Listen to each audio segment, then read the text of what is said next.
As the giant topples into a bloody heap, um, Kirkfall has very deftly saved Tone from being crushed by the several-ton behemoth. And now Tone is cradled in Kirkfall's arms.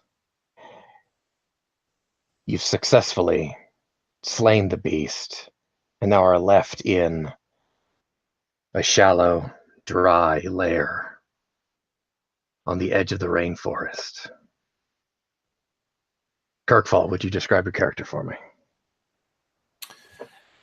Yeah, currently the 8-foot frame of this gray-skinned, black-haired individual is muted by the large frame of said giant. Um, there is lots of wells of openings of blood that have come open, being that he has taken a fair amount of damage from the fight, and but he wears furs, furs and leather, adorned from as armor, and he carries two kukris, probably laying somewhere next to him or close by, as he was just crushed, and his long jacket, almost like a duster, if you will, but it's not a duster. It's really not. He's laying there and he's looking at Tone and he's like, "That hurt." And that's Kirkfall.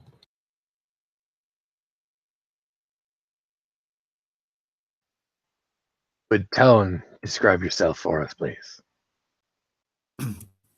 So Tone is, Weldman, beard, scars, shield and axe. At this current moment, probably no shield and axe in hand, laying on the ground, right next to Kirkfall, if not covered by Kirkfall still.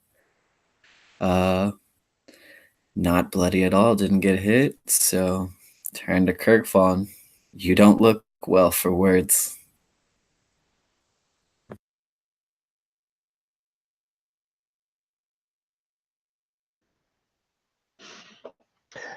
During the fight, the giant wielded a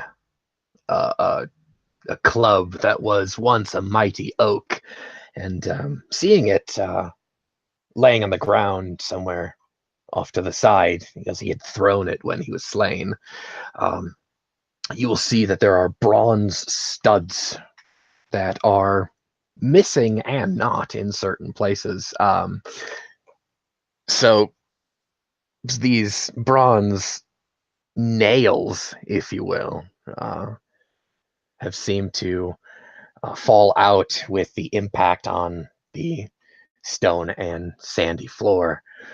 You notice that a lot of Kirkfall's wounds are punctures or just heavy bruises. His coat is torn in certain places. He's certainly going to need a new one eventually, but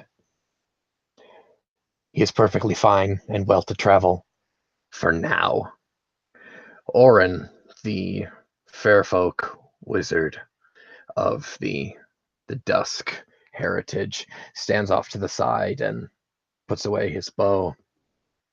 Weary from his shadow sickness, he runs his left hand over his face and through his silver hair. He says to the rest of the party, "I would prefer not.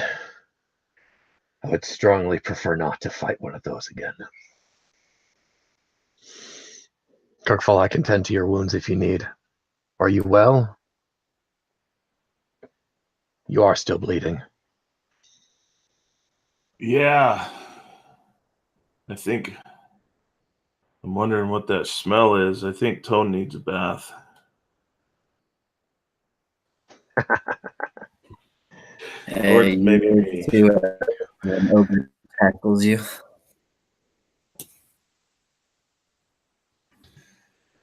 He agrees with me. See? He kind of rolls out. Begins inspecting the damage. But actually looks down at the achievement and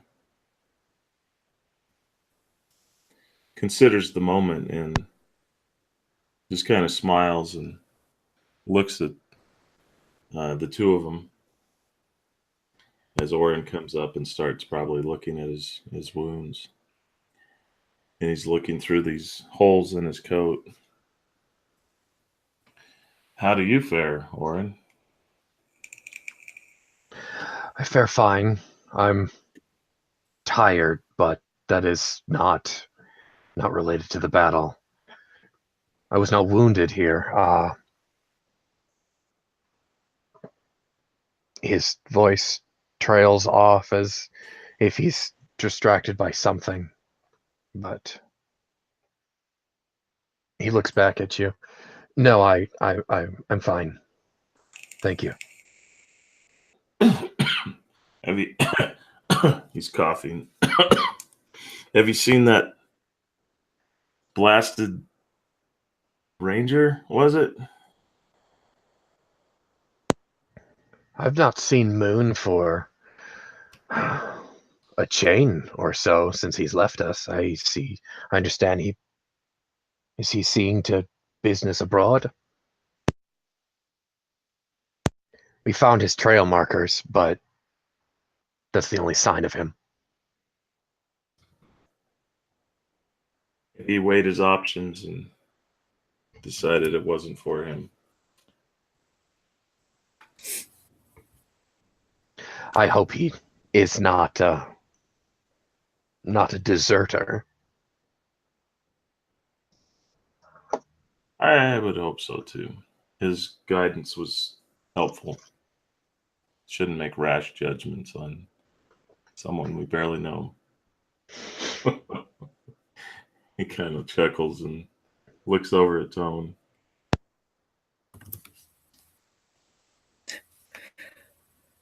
He seemed like an honest fellow.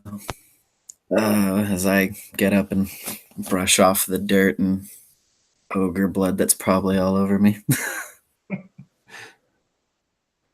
It's that bloody embrace. It's definitely. We should probably inspect that giant. That's what I was just See if thinking. there's any noticeable signs. I like your thinking. I was just thinking that too, in between thinking how much this fucking hurts. And he reaches down and grabs his forearm. There's like this big gouge in it as the sleeve just sort of falls free from his arm. It was kind of wet. Let Orin go for that. Hey Dave, I'm gonna need Kirkfall to actually make a kind of a material based check. I want to see if one of your iron kukris that you received from the courier didn't shatter when you when you got hit. Rafe giveth, Rafe taketh away. You know it. Let's see, 2d8. Oh yeah. Is there just a standard roll, straight roll? Yeah, I got the iron bonus here. Okay.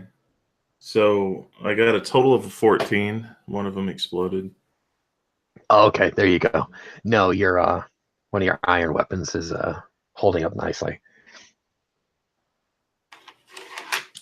The way you got hit, it came down across you, and the way you probably landed, it probably scraped it or slammed the blade down on the floor. I didn't know if it would shatter or not. Pig iron is rather brutal in this age. Yeah. Yeah, I think it slammed against his shield pretty hard. As he's kind of kneeling there, letting Orin tend to his wounds, he's looking at the craftsmanship of it as kind of like as I wouldn't say he's ebbing in and out of consciousness, but he's having trouble focusing because of the pain at the moment, and kind of like the sort of stinging, the ah ah. You got to put your whole finger in there. He's talking to Oren. Got to reset that rib, don't you know? Oh. Oh. There's a pinch and a crunch. Oh, there you go. And he kind of wheezes out this big exhale. Just think of buxom ogre women. You'll be all right. And he kind of slaps you on the arm. What are you finding over there? Throughout the rest of the small cavern here, you do see a small pen in the back that has 12 sheep in it. They're kind of cowering at the back of the cave, kind of witnessing strange faces and the commotion that just ended there. These sheep are kind of they're trying to get away from you. There is a small-ish, at least for a giant anyway, pile of crates, barrels of who knows what yet, but you assume from the smell it's provisions, supplies, food, that sort of thing. There's one barrel that is upturned that is nothing but bronze nails, about 2.5, 3 inches long.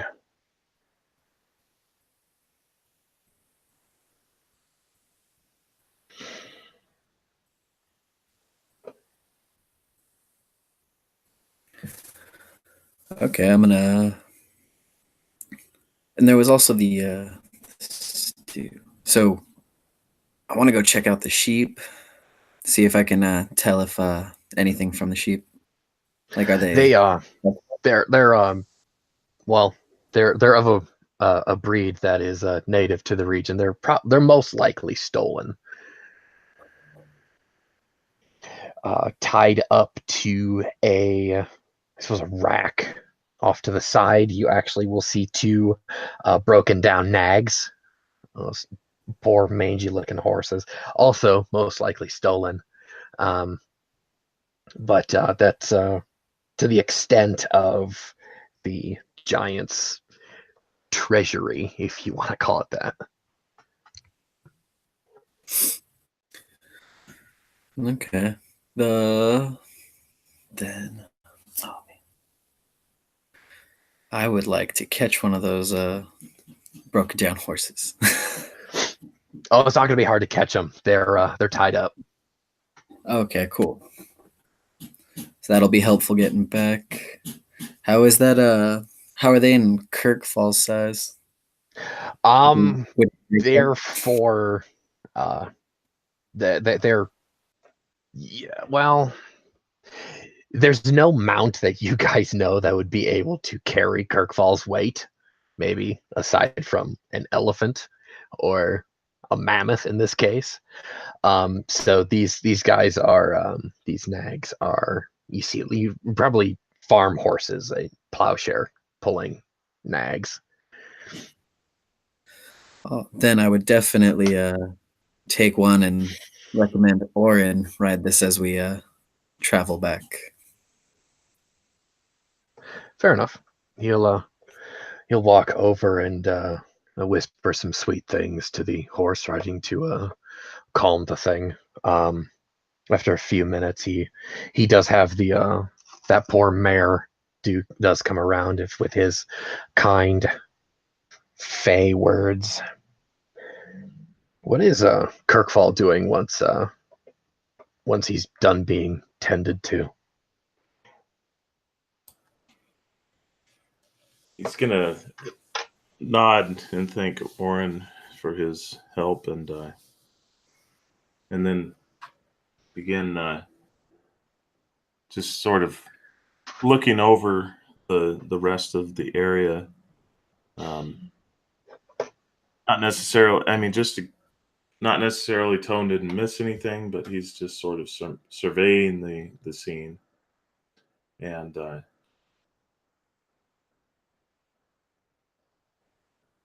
yeah, he's walking around viewing the nags, and he's like, "Well, those are could carry some provisions, but I think that most of this stuff probably belongs to the town nearby, doesn't it?" Yeah, I think probably on our way back, passing through town, letting them know where their stuff is would be a good idea. Now that it's kind of safer to travel out here. We could probably take it to him. That'd be. I mean, out of character, are we going to pass that town on the way back, or You'd be going. It's not on the way back to the city, but you could if you wanted to. It's a little bit out of the way by about 3 days. Oh, 3 days. Okay. Does it look like these provisions came from that town? It from a Stuff. cursory look, it probably is a combination of the 3 or 4 villages that you pass through. Hmm. There's no markings on the crates or anything like that that would denote a source, but it seems like it was haphazardly thrown in a pile. Yeah, we could probably just take what we want and then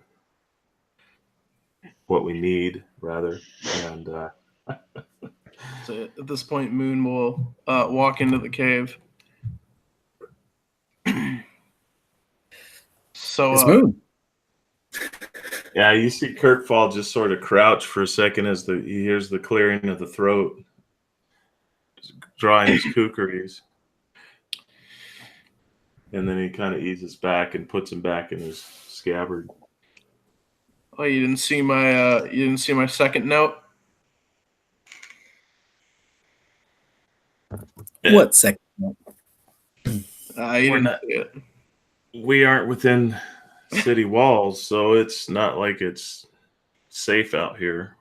It was very clearly in the tree. No, you know what? Never mind. Who are you? I'm just kidding. I can't see I'll shit, accept- can you? I'll accept that this time.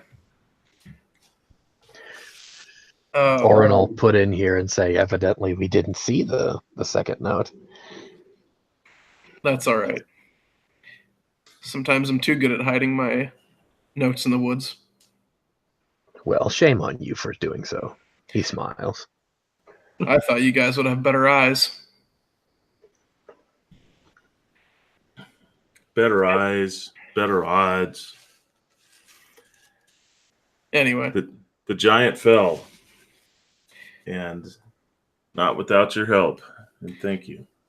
yeah, I'm kind of disappointed I missed out on all this, but I heard the commotion. You heard the commotion. From a very yeah, I was in the area. I almost had him tracked. I was gonna wait for you guys, but how'd you beat me here?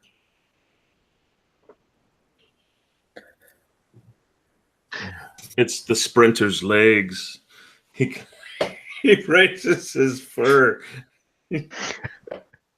Orin will look up, smirk, and the way dusk fairfolk blush because they're so dark skinned, they actually turn purple instead of red like humans do.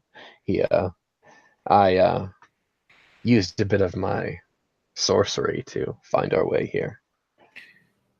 That explains it.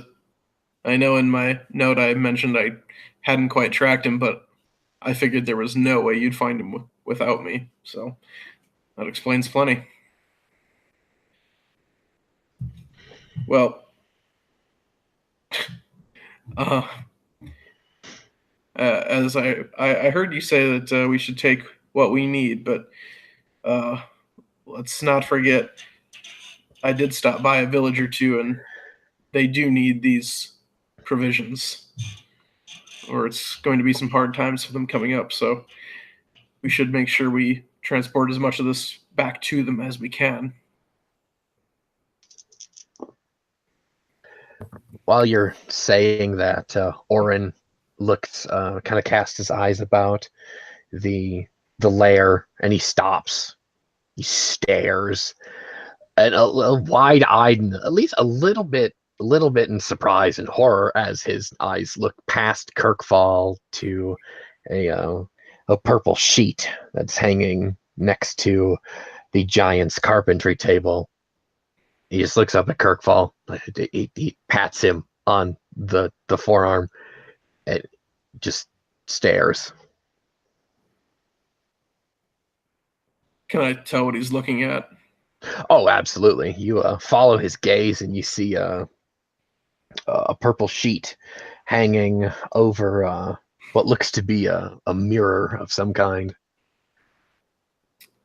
I'm gonna sort of start to approach it. I'm gonna go, this looks like a very peculiar item.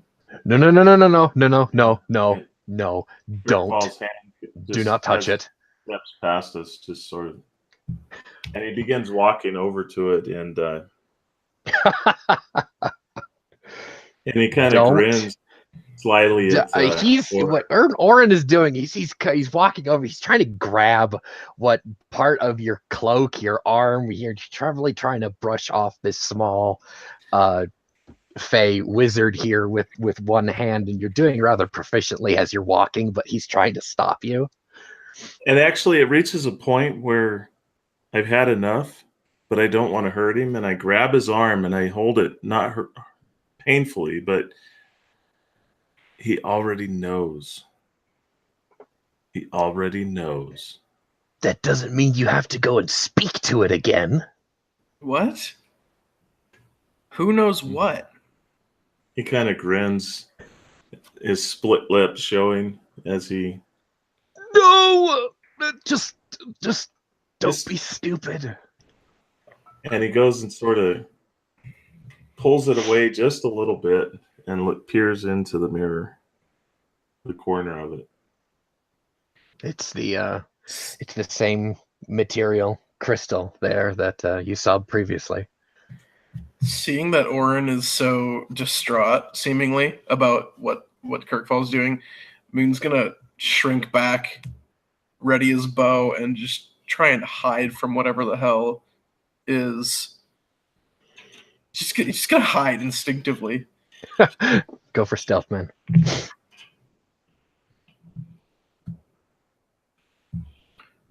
Let's see, and that's plus cunning plus points in stealth.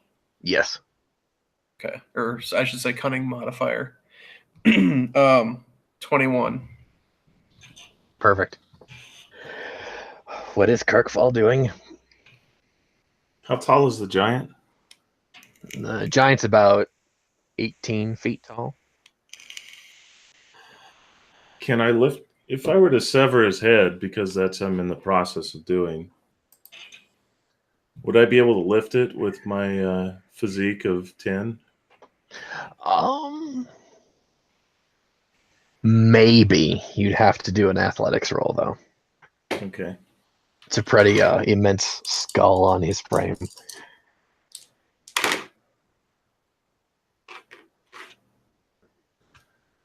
So I got a 14. Yeah, you can lift the thing up. All right. So I'm kind of huffing and puffing as I set it down in front of the mirror.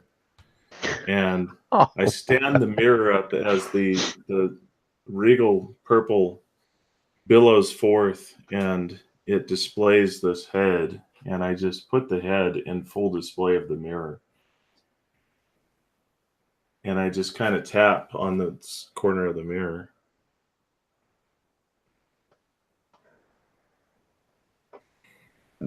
Nothing really happens if you tap it per se, but it does make that kind of sound.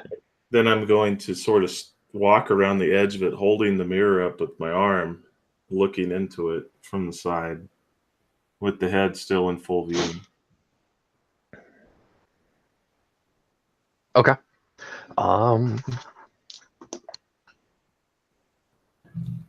Nothing. Nothing really. Excuse me. Nothing happens here, but you do feel a presence. I will say that much.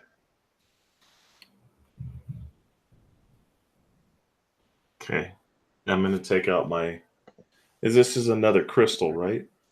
Yes, And iron it's is the stronger than same crystal, kind of obviously. clear crystal that you saw in Ivazad's lair. All right, I'm going to take it and then just take it, put the face of it on the edge of the table, and break it. Okay. It's going to break pretty easily with your strength there. It does shatter like glass. What you're holding is, however, once the crystal breaks through, you're holding that gold rim that kind of holds it in place. Mm-hmm. You're kind of holding a think of like an elongated gold hula hoop, if you will. Right. That's worth something, though. I think we took it last time. Yeah, you did. Because it is just a gold ring. So yeah, it's ornate. It's meant to be pretty, that sort of thing. Well, it doesn't look like he saw it, but my whole point was to taunt the fucker.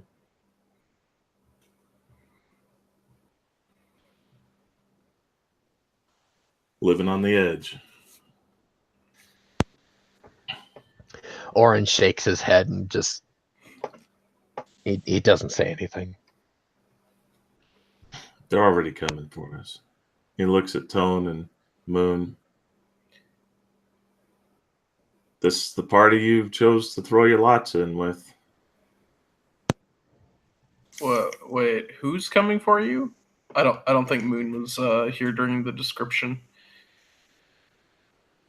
I definitely was not, actually, because of what happened last time with the high priest explaining all of that. I was not there, so Moon definitely did not hear about all this. Oren explains that there's a White Lord and an undead sorcerer, a witch, warlock of some kind, that lived in these cycles before Felport's founding, that we may have kicked over his rock, if you will, and Kirkfall had to speak to him through the mirror that we found in our first job. Clearly this is, and he's indicating the pile of glass and crystal there. Clearly this giant is also a minion, a henchman of this White Lord. So I suppose we're on the right track. Kind of looks over at the three of you. Oh. Awesome. Welcome to the path. Shit. Now is your chance. If you leave now, it's possible that you'll be saved, but your help would be great. We would be grateful for your help. And he looks to Tone. Tone gripping his shield tight, looking over at Kirkfall. The nightmares I had while carrying that stone and just listening to the high priest. I thought I knew what real evil was until life, and I can't just ignore it now. So I'm with you guys to put this flame out to protect everybody. You're saying you got rid of the stone and the hand?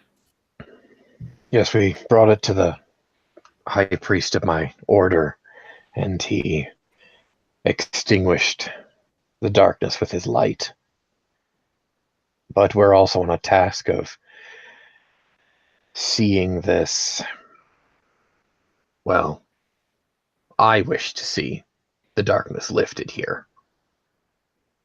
And I feel that I have a calling to that burned temple. If I can somehow aid the people here and undo this nightmare, I can help my god protect the city. He casts his gaze around the group, and I'm sorry that you are entwined in this. I would thoroughly and eternally appreciate your aid in this. Now, let's be honest. He looked over at Moon. You know the story. Did you think that it was just rumors? I'd hoped.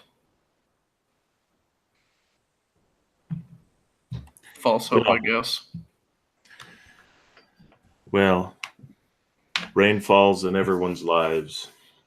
Do you stop the storm or do you just let it come? Either way, the storm is coming.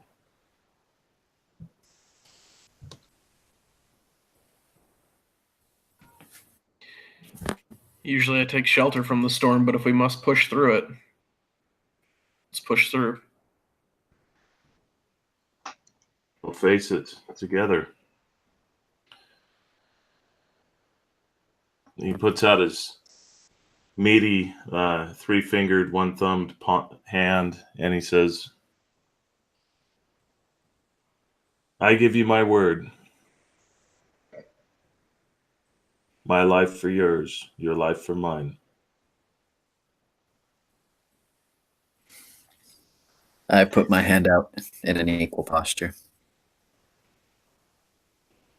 Orin will walk over and put his palm on top of Kirkfall's fist.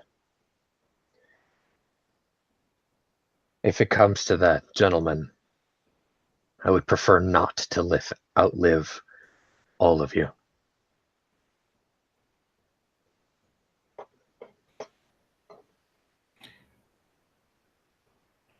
He looks over at Moon, kind of expectingly, hopefully, excuse me. You can tell Moon is weighing the gravity of what he would be agreeing to here.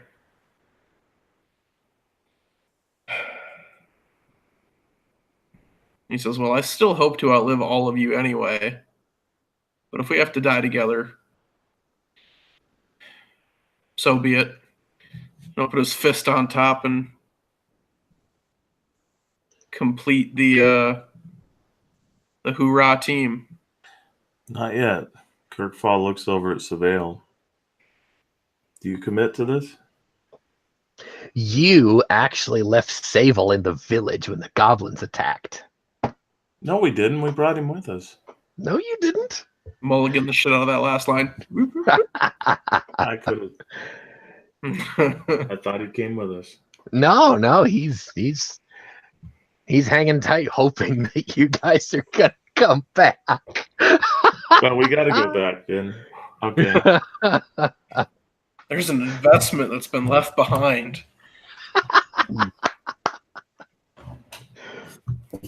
Can we load up the sheep with provisions? And to my understanding, I don't think sheep are good pack animals. Nah. Hey, look! I look over at Orin. Tone doesn't know the. Don't you know how to herd sheep? I'm a warden, not a shepherd. I thought all you Fae did. Oh no, I suppose some of them are, but not I. Well, we could keep them tied together and moving along like on a rope, and then I can just yell at them if they don't move. And Scare then we'll them. lose the sheep in the hills. He rolls his eye. Not if they're on a rope. Like a wagon, like a train of some sort. Yeah. Perhaps. Well, let's be about it. We don't have much time. And take the time to pack up what we can take and bring it back to the village with us. Yeah, you sure nothing was listening or watching through that mirror? I'm hoping. Hopes are good, but I guess in that case, yeah, we should get out of here quick. Yeah. Oren eyes Kirkfall a little suspiciously, hoping it was listening or hoping it wasn't. Or is the answer yes? Yes. The way that you are feeling and the way that Tone is feeling has been brought on by this thing. We have to face it. You know this as well as I do. I'm not as dumb as you think ogres are. Or maybe the world think us ogres are. This White Lord is coming for us.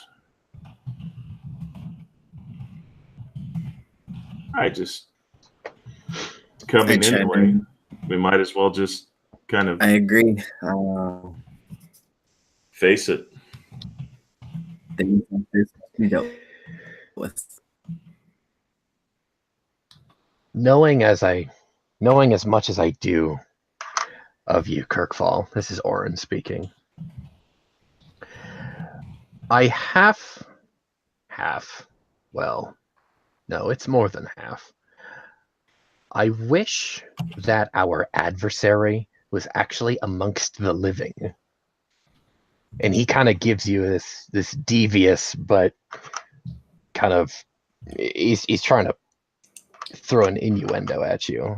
If he was living, well, he looks at your Kirk Kukris and shrugs. Well, aren't these magical? He's kind of shrugging. Your priest gave them to me. I am not I don't know. He kind of shrinks away from the iron on your hip. Iron is an anathema to we fey kind, but it may be magical. I don't know if iron can cut the throat of an unliving thing.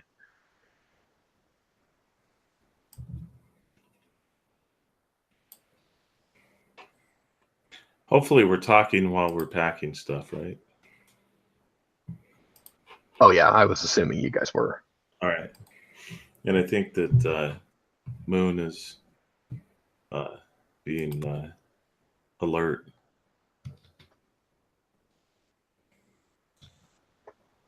Oh, yeah. Yeah, I wanted to do a quick scan for anything similar to that crystal in hand, but No, you don't see anything similar or anything that jumps out at you. okay. But yeah, I am doing more lookout than packing. I will say, however, amongst your traveling equipment, you probably do have sacks, burlap, or what have you, or pretty deep backpacks of some kind. So you can probably pack up as much as you possibly can, not to over encumber yourself. So cross country can be easy enough for you.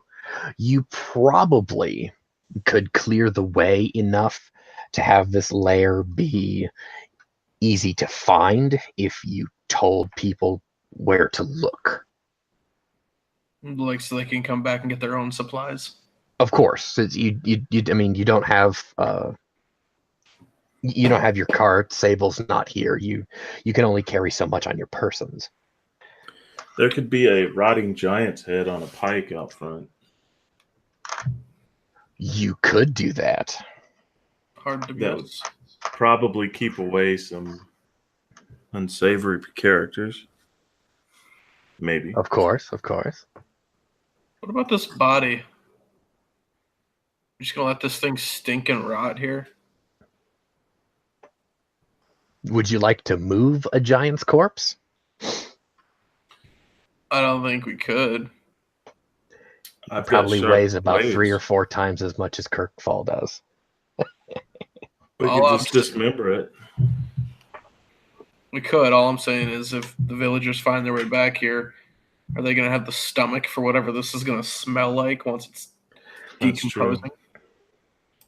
If they want If- their stuff, like you said, it's life or death. They need They could them. follow their nose They're to the not going to lair. care about a smell.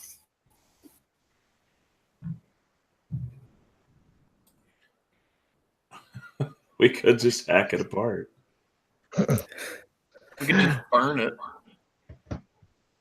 Burn it. This is a cave, right? Mostly stone. Yeah, but it would stink stone, up sand, all dirt. the stuff in here. Yeah. Yeah, but in the time it would take us to travel back and then them to travel here, that stink would clear out. Maybe. If you set fire to the corpse here, you would run the risk of starting a forest fire here as well. Oh, all right. Hey, never mind. Quick, redact that statement. Is there anything beneficial from the bones of a giant? Sorry, Alex. No, you're good. I say mostly spell components or medicinal purposes, but that would be kind of Orin's jurisdiction, if you will. What about the femur of a giant as a bludgeoning weapon? I'd say it's you could use that as a bone cudgel. Hell of a cudgel, really. Could I take a roll to see what parts of the giant would be beneficial for medicine? Go for it. Orin will do the same here. Oh, that's double 8. Oh yeah. Plus a 6, if that even matters. Well, it's not commonly used, but giant earwax is a pretty good bonding agent. All right. Any jars around here? They would, they wouldn't be, I'm using air quotes here, jars to you. They would essentially be barrels. Everything is upscaled here. Everything is enormous. Ooh, barrels. I don't know if we could transport barrels.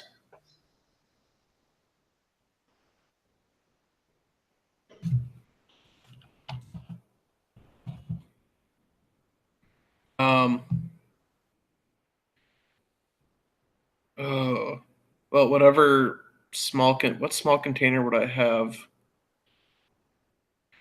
that could fit some earwax in?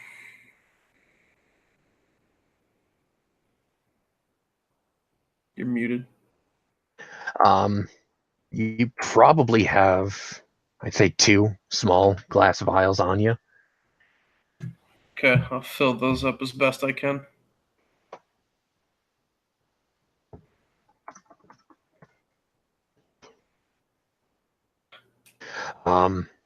I'm not going to make you roll for it. You guys are not strapped for time at all, but you can definitely scrape the contents of his ear canals out with a dagger. He's a forest giant that's been sickened by the darkness. He's pretty fucking filthy. So there you go. Giant hair could also be braided for rope. Giant teeth. Let's see. If you really wanted to be macabre about it, you could probably flay his skin off and make leather out of it. Just to name off a few things. I don't know about that skin, but That's a little Silence of the Lambs. I get that. Little hair rope might be good. There you go. By the way, that's a wild lore roll. To essentially harvest all of that, or a number of those things.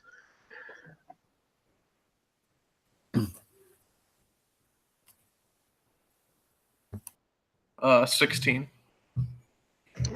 Yeah, you got it. What are you taking off of the corpse? The earwax, a bit of hair. Okay. How much would I reasonably get for the hair, like in terms of rope once I braided it together? He's got just shy of shoulder length hair, and you could probably get. You're not scalping him, are you? No. Oh, you're just taking a few locks. A few locks would probably be about 60 feet if you braided it all together. 60? Yeah, 60.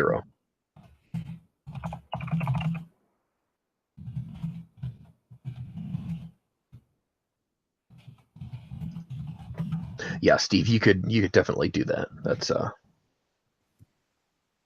and I mean that you could probably do with a couple handfuls of nails, to be perfectly honest, and it would be perfectly fine. Cool. I definitely want to knock out some of those teeth too, by the way. Okay. You're gonna be curb stomping the those teeth until they fall out. Sounds good. I'm not gonna make you guys roll for it, but I will say, I mean, expeditiously, you guys can take a bit of anything that you really need from him before you guys head out. Go ahead and just throw me in the chat what you actually got, what you guys want to take. I'll describe this next scene for you. You guys take what you need, and it's 3 days back to the village of Hogfeet if you actually want to go there. And from there, it's 2 chains with poor weather. It's been raining it'll be raining the entire time all the way back to the city. Do you guys need to do anything before you actually get back to Felport proper?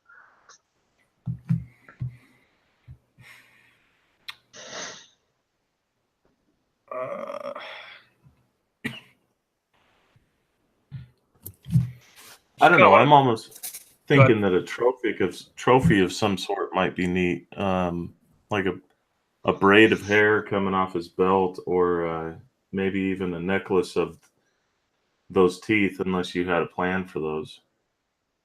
Oh no, I mean he's got a full set of teeth. You can take whatever you want from him. I'm just saying, once you've harvested what you want from the giant, you move on. Yeah, I'm just thinking that if we, that might be kind of cool. Barbaric, but isn't that the world we live in? Yeah. I mean, it's a sign of prowess. With giant trophies, guys, you guys can pretty much assume that you can swagger down any boulevard of Felport without any want for need of protection. You guys are pretty tough shit at that point. There's not many giant killers.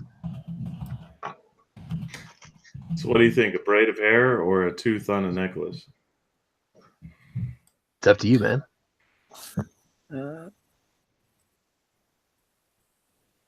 Tone's gonna take a tooth. Attaboy. A tooth is much harder to get than hair.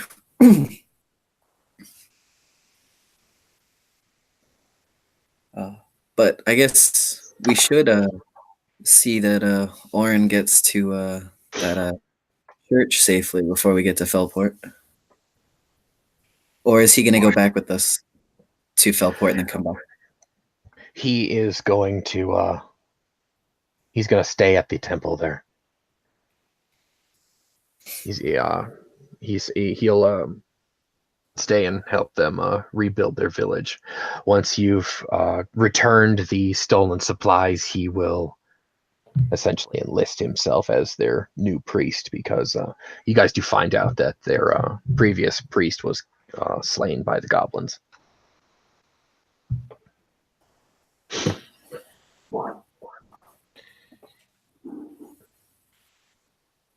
All right.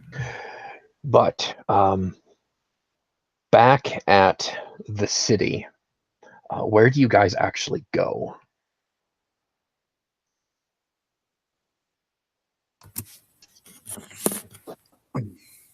Oh, Where he's are we? staying at. Go ahead, Steven. I was gonna say we were told kind of not to go back to the inn, right? So Yeah, you guys are advised not to go back to the Long Shadow Alley. okay, well, since Oren's not here, we can all kind of go into the actual city, eh? Oh yeah, you guys are all citizens. It's no holds bar. You guys can go wherever the hell you want now. Well, Tone's gonna turn to Kirkfall and be like, "Well, as I hear this is you should know more about the city than I do. I'll follow you." I've never been here. What? Oh, I'm just I'm kidding. Wow. Wow. So, how long is Oren planning to stay in that town? Because this was part of his merit badge for joining the city. It turns out he's changed his mind. He may now be a citizen of Felport, but he wants to stay in that village.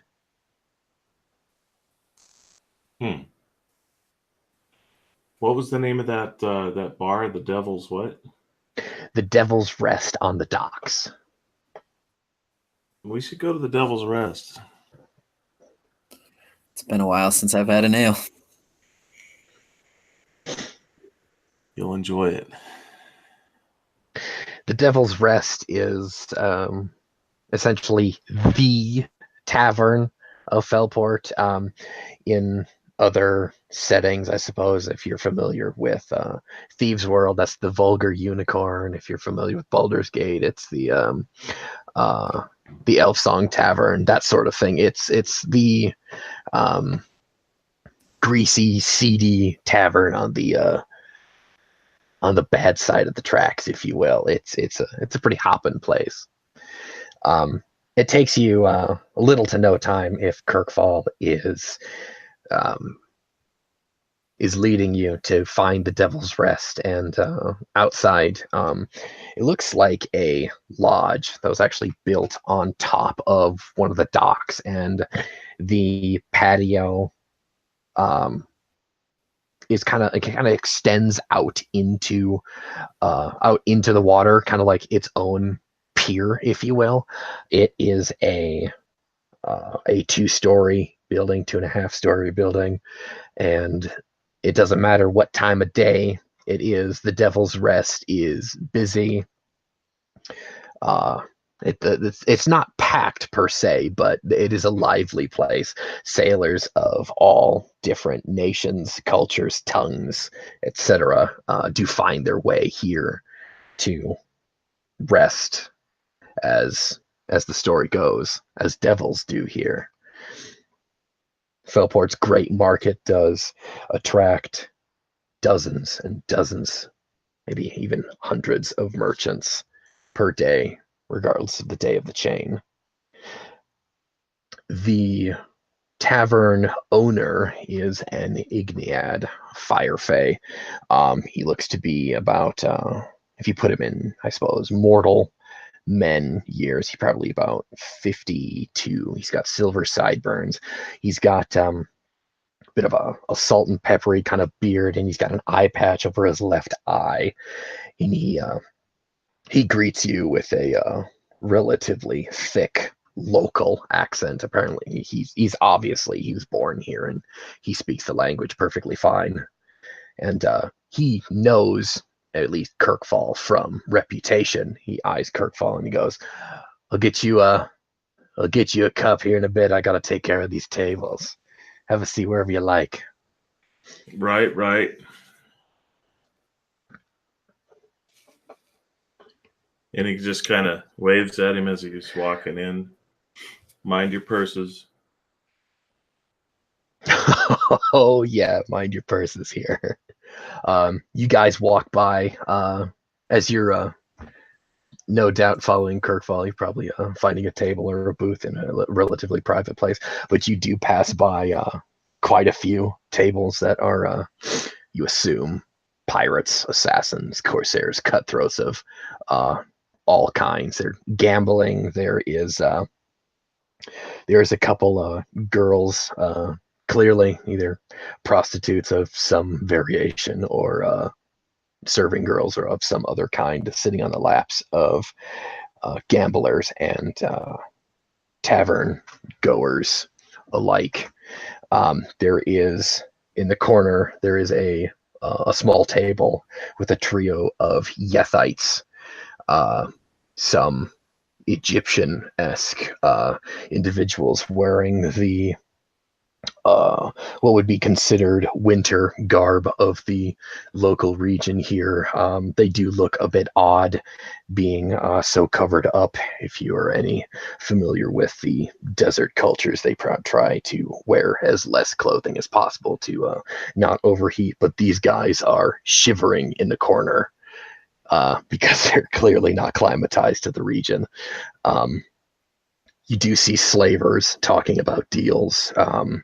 There is a roaring hearth on the right and the left side of the main dining room area with a spiral staircase that goes up to the second floor in the leftmost corner. And there's a bar that reaches from the left-hand side of the building to the right-hand side, and it only stops to actually open up to a double door that goes onto the back half of the building out onto the patio.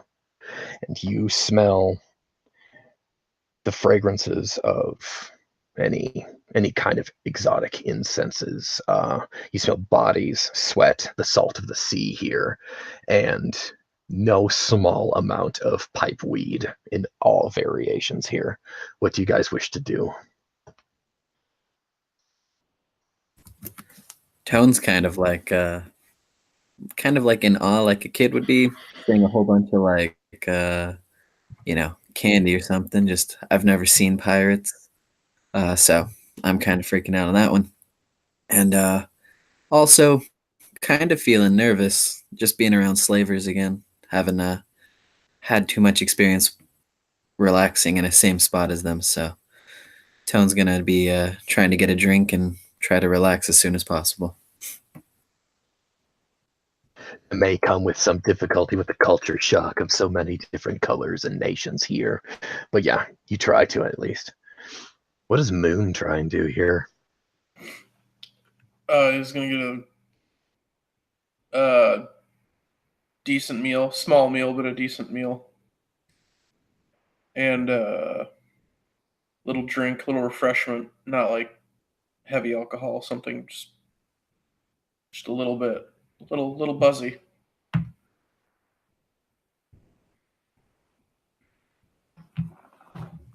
All right, they could definitely find you a seafood based cuisine here, as Philport is built directly on the water. Anything from, I suppose, shark steaks to shellfish of all kinds, sea bass, salmon, anything like that, tuna. You're brought over a potato and lobster stew to begin with, and a kind of the serving girl just assumed, because your face, she brought you a wine. But unless you flag her down and actually make her give you something else, she walks off. That's fine. She doesn't charge you for the food currently, but she does kind of give you the elevator eyes, kind of checking you out as she walks off. Yeah, Kirkfall's just kind of leaning into the table, waiting for his ale, and thinking of which, where did we leave Savale? Did we put him in the? You would have retrieved him. He is out by the cart in front of the tavern currently, unless you told him to come inside. Well, is that normal? Being as you do have traveling goods in the cart, you probably want someone guarding that, unless you want that stuff stolen. You guys Yeah. are in a bit of a rougher part of Failport currently. I mean, is there a stable nearby, or? There is, but it's a short distance away. But even still, it's not necessarily safe to just leave your cart out in the open. Okay. Okay, so we're going to get a room. I asked the serving lady if there's a room. She does have a few rooms open. She does look at your. I'm assuming you guys are sitting in a booth. Or a round table, yeah. Oh, okay. She looks at the your group at the table. Yeah, we still have an estate room that I've got 3 beds in. You guys can order it. That's the it's, one with the stairs up the back, right? Yeah, she nods over there. It's 10 silver a night, however, for those rooms. That's a bargain. If you're joining us, and he just kind of winks. I'm just kidding. And Well, Moon my winks shift and he's ends at not dusk. what's that, Moon? Moon winks and he's not kidding. She does smile back and say, "Well, my shift does end at dusk." She's human, right? Complete deadpan. She honest as a heart attack. I think you like your hips intact. But yeah, we'd like that. If I could get the key post haste, that would be great. All right. Have your coin ready for me. I'll be right back. And he just kind of counts out the silver. I'm gonna call after her, dear, and one more meal. Something cheap. Something cheap. She nods, walks off. She's a Ebonese, probably a city-born gal. She's I'd say you'd probably consider her to be above average attractiveness. She's got 3 points of allure, but she's a little bit more attractive than a common scullery maid is how you'd probably look upon her. But she's a free woman, though. She comes back about 10 minutes later with another plate of meat, cheese, bread, and a clay glass of water. She does come back with a heavy bronze key. What is the ratio again for coin? It's 100 across the board. Copper, silver, gold, platinum. So I'm going to give her 14 silver for the key. Okay. A little bit more. And I thank her and I say, I'll be right back. She nods. I'm talking to them. I don't care. Oh, you dismiss her. I see. I'm still waiting on my drink, young lady. Oh, well, no, she would have brought that back with this too. Okay. And essentially brings you back a growler with a handle. Yeah, I'd like one of those bowls of stew with bread bowls. And I start. Fair enough. I go out to Savale and I say, to be fair, that is why I told her to bring another meal. It was for Savale. Nice. I'm going to go out to Savale and I'm going to have him help him unload the cart into the room. How big's the cart? I mean, can we carry it up the stairs? It's a cart, guys. You're not going to get it in the front door. No. Well, if we leave it out front, is it going to get stolen? Absolutely. With Savale, though, it should be maybe all right. He's pretty good with a knife. How much was the cart again?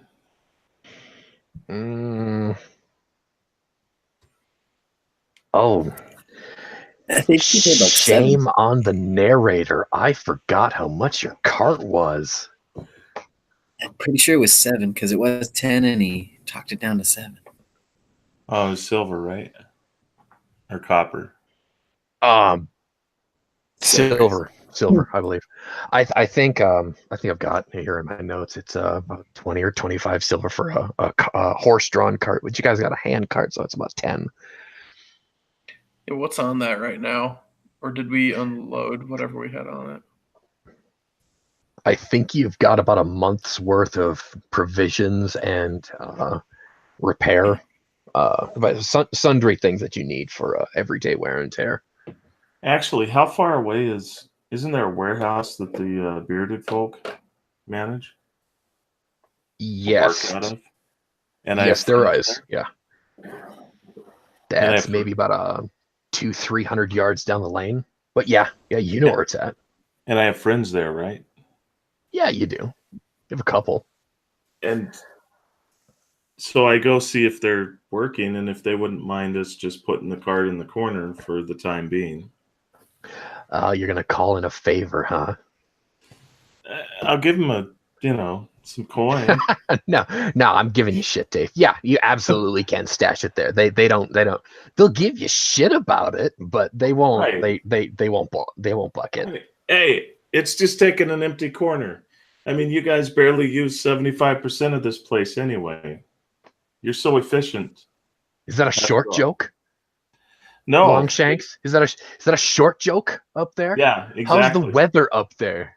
It's perfect. You should try it sometime.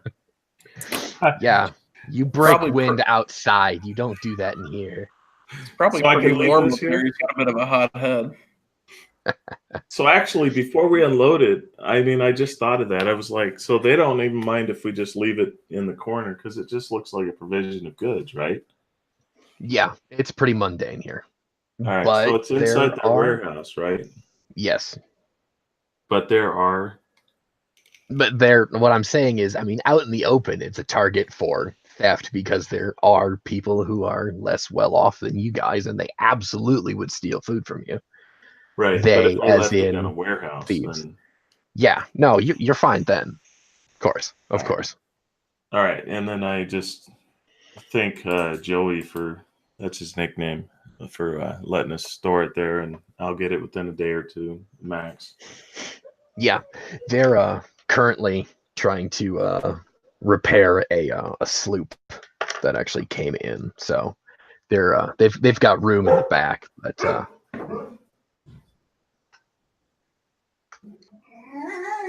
That looks like fun. I'm over at the Devil's Rest if you're, looking to sit in the fire. we'll come and join you when we're done with this. We're almost done for the day. We'll come at you at dusk. Excellent.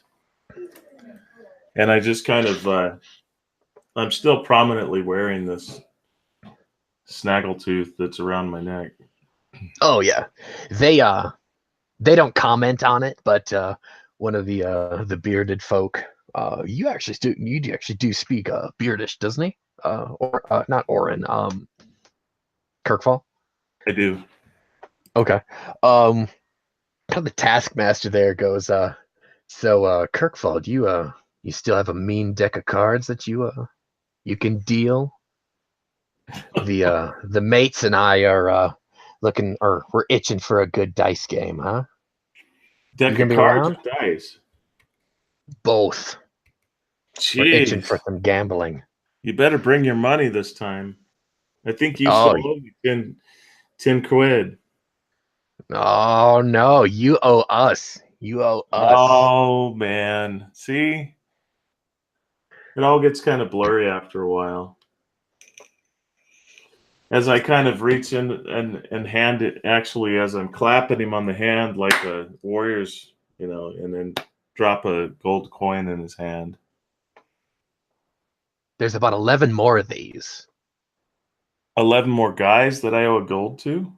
No, 11 more of these. He indicates the gold coin for me. Oh. So he's You don't looking remember down at that it game like, of King's Cards where there was a shutout, huh? son of a All right, bitch. I see how it All is. right, he He stops. puts it in the and- belt pouch. all right, I give him a 12. 12 gold and 12 silver. 12 gold. There you go. All right, I'll see you So at dusk. that's a little bit of interest. Ah, I see. Maybe I can rob you later tonight then, huh? Huh? He winks at you. You're going to be. You don't like your life much, do you? Get out of here. Hey, he kind of grabs the veil and just starts walking out. So Kirkfall and Sable come back to the tavern there. It says they've probably been gone for about 20 minutes. Yeah, we bring him in and sit down. And I would imagine that Savale hanging with us, he's been eating like us, cleaning like us, so he's not necessarily looking like a slave except for the collar, and maybe even he can bunch his clothes up around that if he wanted to. Here in the Devil's Rest, slaves are allowed to actually come inside, but they're supposed to sit on the floor. But no, you're right. Sable is actually being nourished properly, and he's got decent clothes. He's actually kind of shaping up to be you assume to be an extra knife man for you guys, but he does sit on the floor with his back to the stool that you're sitting on. I'm actually going to, since his collar's kind of covered, I'm going to let him sit at the table with us.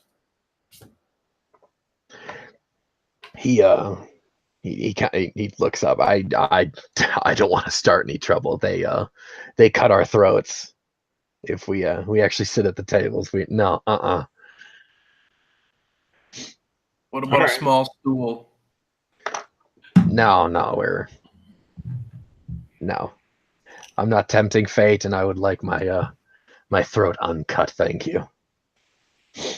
Well, there's a block of wood right next to us. It's at the base. It's kind of a baseboard, and at least he can sit on that block of wood that's part of the baseboard.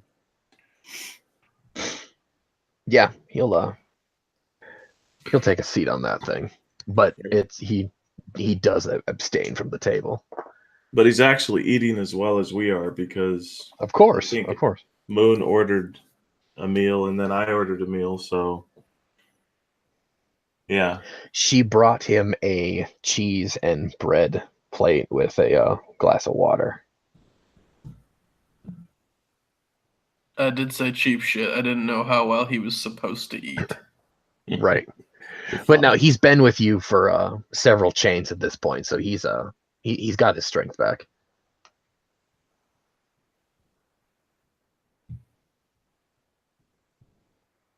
Woo! All right. So as we're looking around, it's like, I mean, we've got the bearded folk that might show up anytime, but there's probably quite the entertainment going on. I mean, you've got the table where the heavy card players, there's a couple of them, the gaming section, if you will. Oh yeah, and that's 3 tables. Yeah. Easily it spills out to more depending on how many people are there. They like games of chance. And I mean, there is in the alley, they've almost actually taken up part of the alley because I think they still had one-on-one for challenges or whatever. If you wanted to, they didn't discourage fighting so much as long as you took it out to the alley and allowed everyone to take bets on it. So, oh yeah, when you guys were actually coming in from outside the city, you did pass by a brawl. Oh, excuse me, not a brawl. It was a single combat, 2 sailors piss pounding the shit out of each other. But there's a ring of people betting on it, hooting, hollering, jeering, that sort of thing. Yeah. And I mean, there's an upper deck that's really kind of for a different clientele.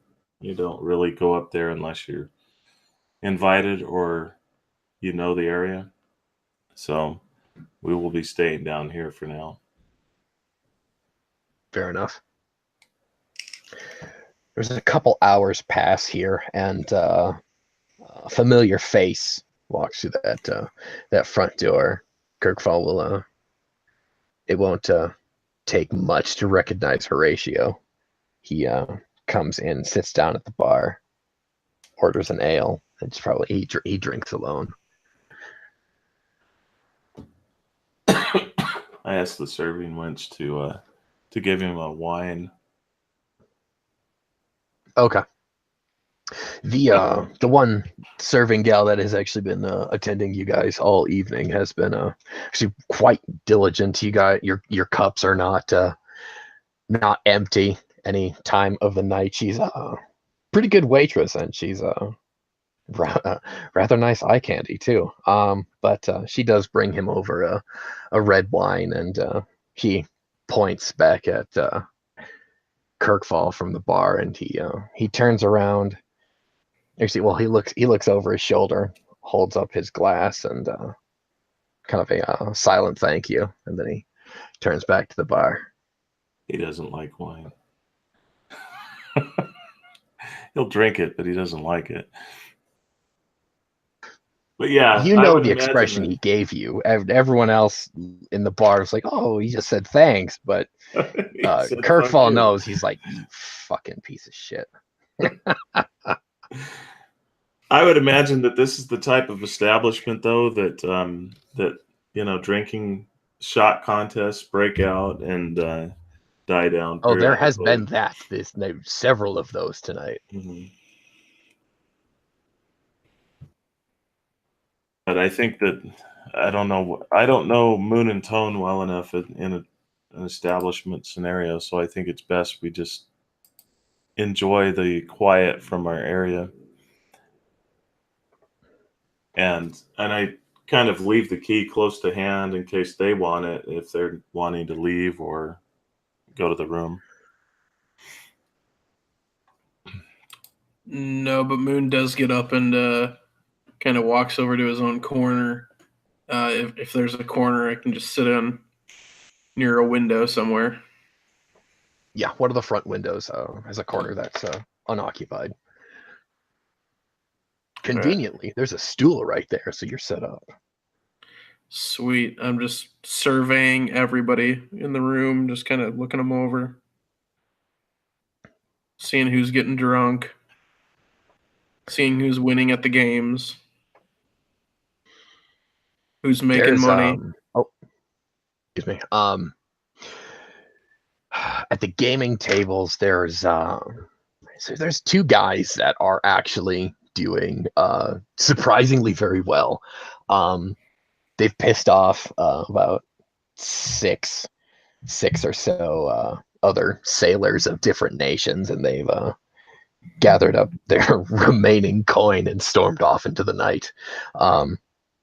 But one of the guys has taken his pile of silver and gold coin and other trinkets that were used as collateral, if you will. He's retired for the evening. That was about 15 after 10 o'clock. But there's one Yethite gambler who's been gambling since, from what you understand, listening in, he's been gambling since probably noon today, and he's still going at it. He seems like he's not terribly serious, but he's rather lucky. So, how drunk's that guy? Oh, he's well, how close have you actually been eyeing him? I would have been paying attention for the people that look like they're winning and are drunk or getting drunk or prone to taking drinks. I'm looking for that sweet spot combo. Okay. We'll say the Yethite in question, he's getting there, but he's been nursing like the same drink for the past 2 hours, so he's keeping your serving wench busy, and she keeps running circles around the place. All right. Is he the only one that looks successful and... Well, he's probably not even that drunk if he's been nursing the same successful drink. And intoxicated, yes. unsuccessful and intoxicated is most of them currently. Okay.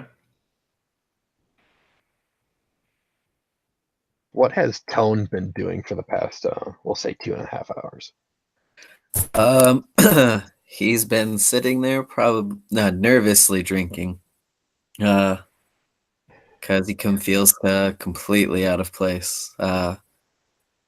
Going from his family to Kirkfall and Orin, he wasn't really exposed to too many places or people like this, so you know, he's just kind of nervously drinking. Used to having Orin around with Kirkfall, so that he's getting used to as well too. But pretty much just been drinking, so probably getting drunk almost. Go ahead and make me a conditioning test for me, quick. You pacing yourself?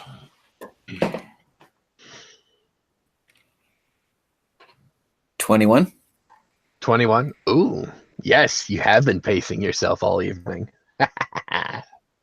Oh,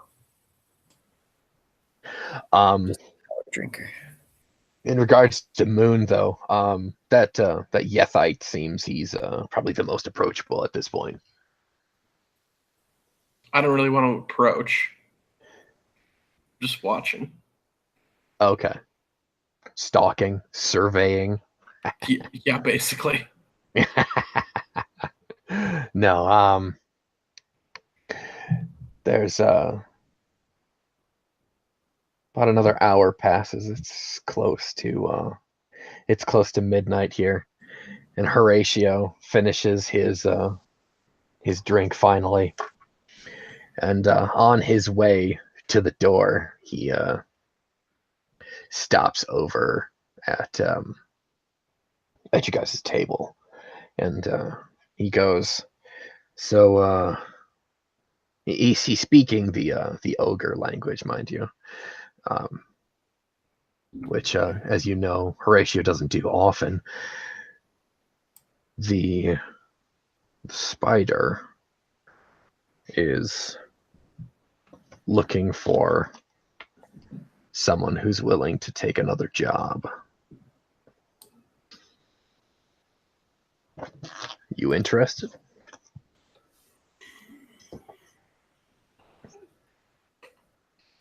How much time do you think it is?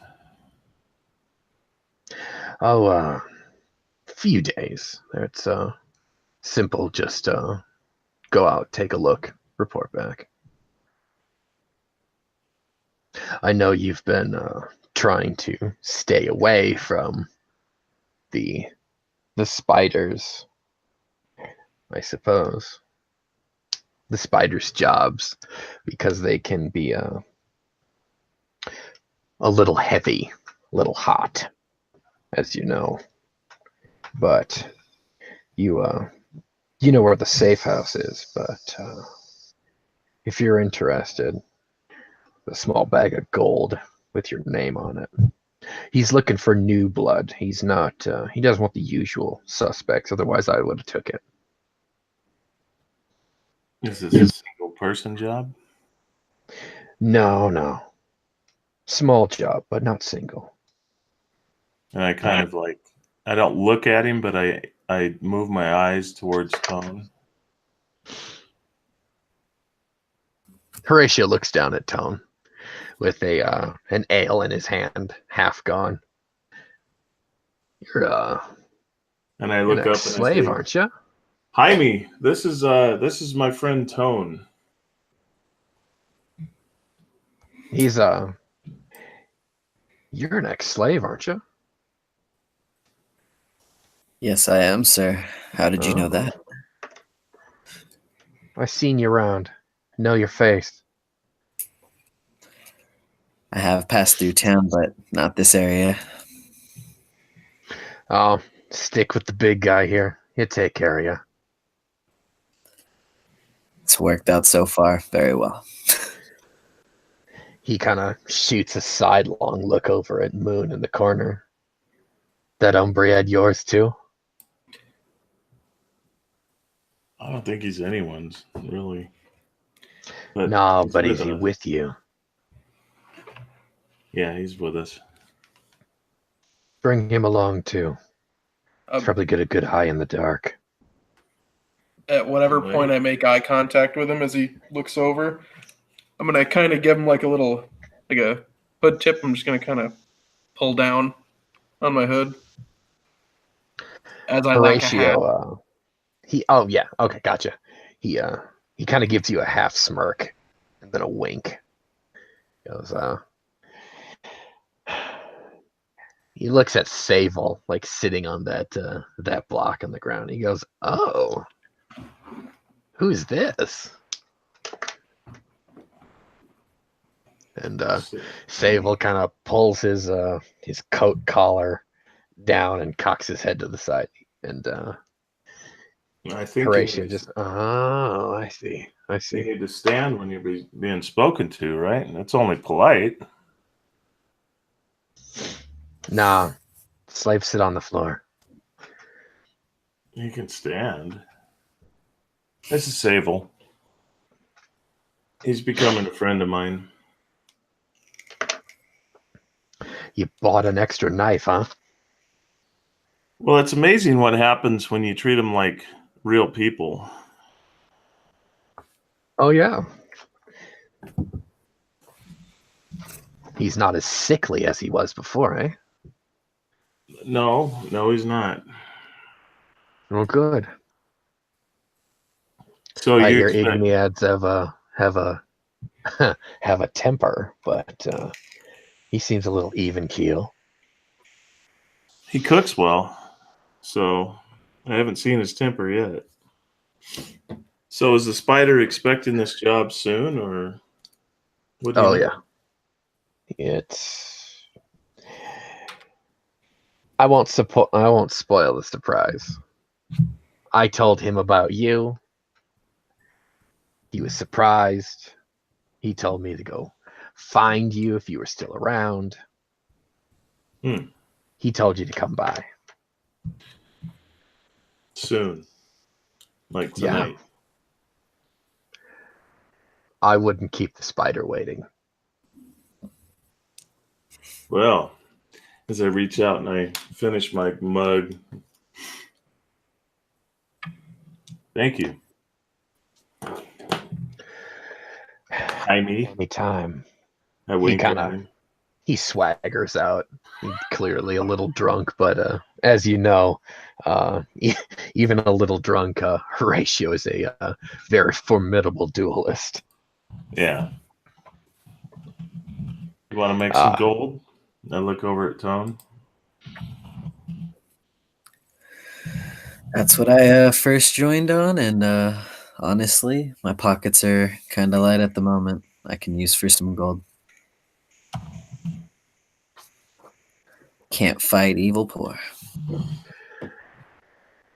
I kind of look over at Moon until he looks back at us, and I just kind of wave my 3 fingers. Like, hey, come here. Before you do that, quick Horatio's got to walk by Moon to actually leave the tavern, and he exits. He walks out the front door. There's like a few milliseconds there, and he kind of leans back around the kind of the door frame there, still obviously drunk, and he goes, "My man in the corner there, the big one," and he's speaking to you in Feywise. What about him?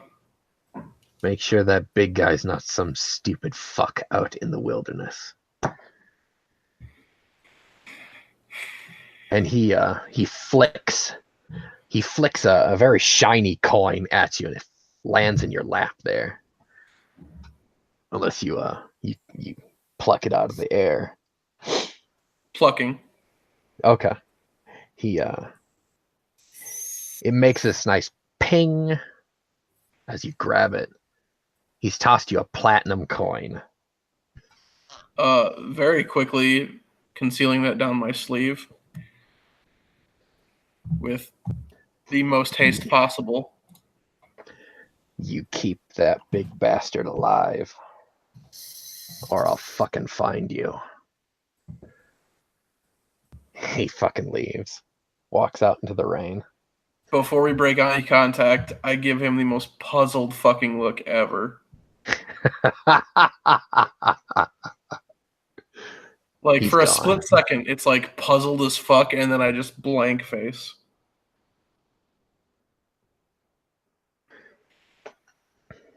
The floor is yours, party. Yeah, I finished my flagon that I'd been nursing, and it seems as though Tone's interested. So I kind of wave my hand at Moon, and I start making our way up the stairs like we're going to our room. It takes like 5 or 10 seconds before I notice that you've motioned to me, and then I'm like, oh, shit. Okay. Oh. And I walk over. So we're just kind of walking up the stairs, almost like people going up the stairs to their room, right? So Yeah. we kind of go out the door to the landing that leads to the outer entrance, and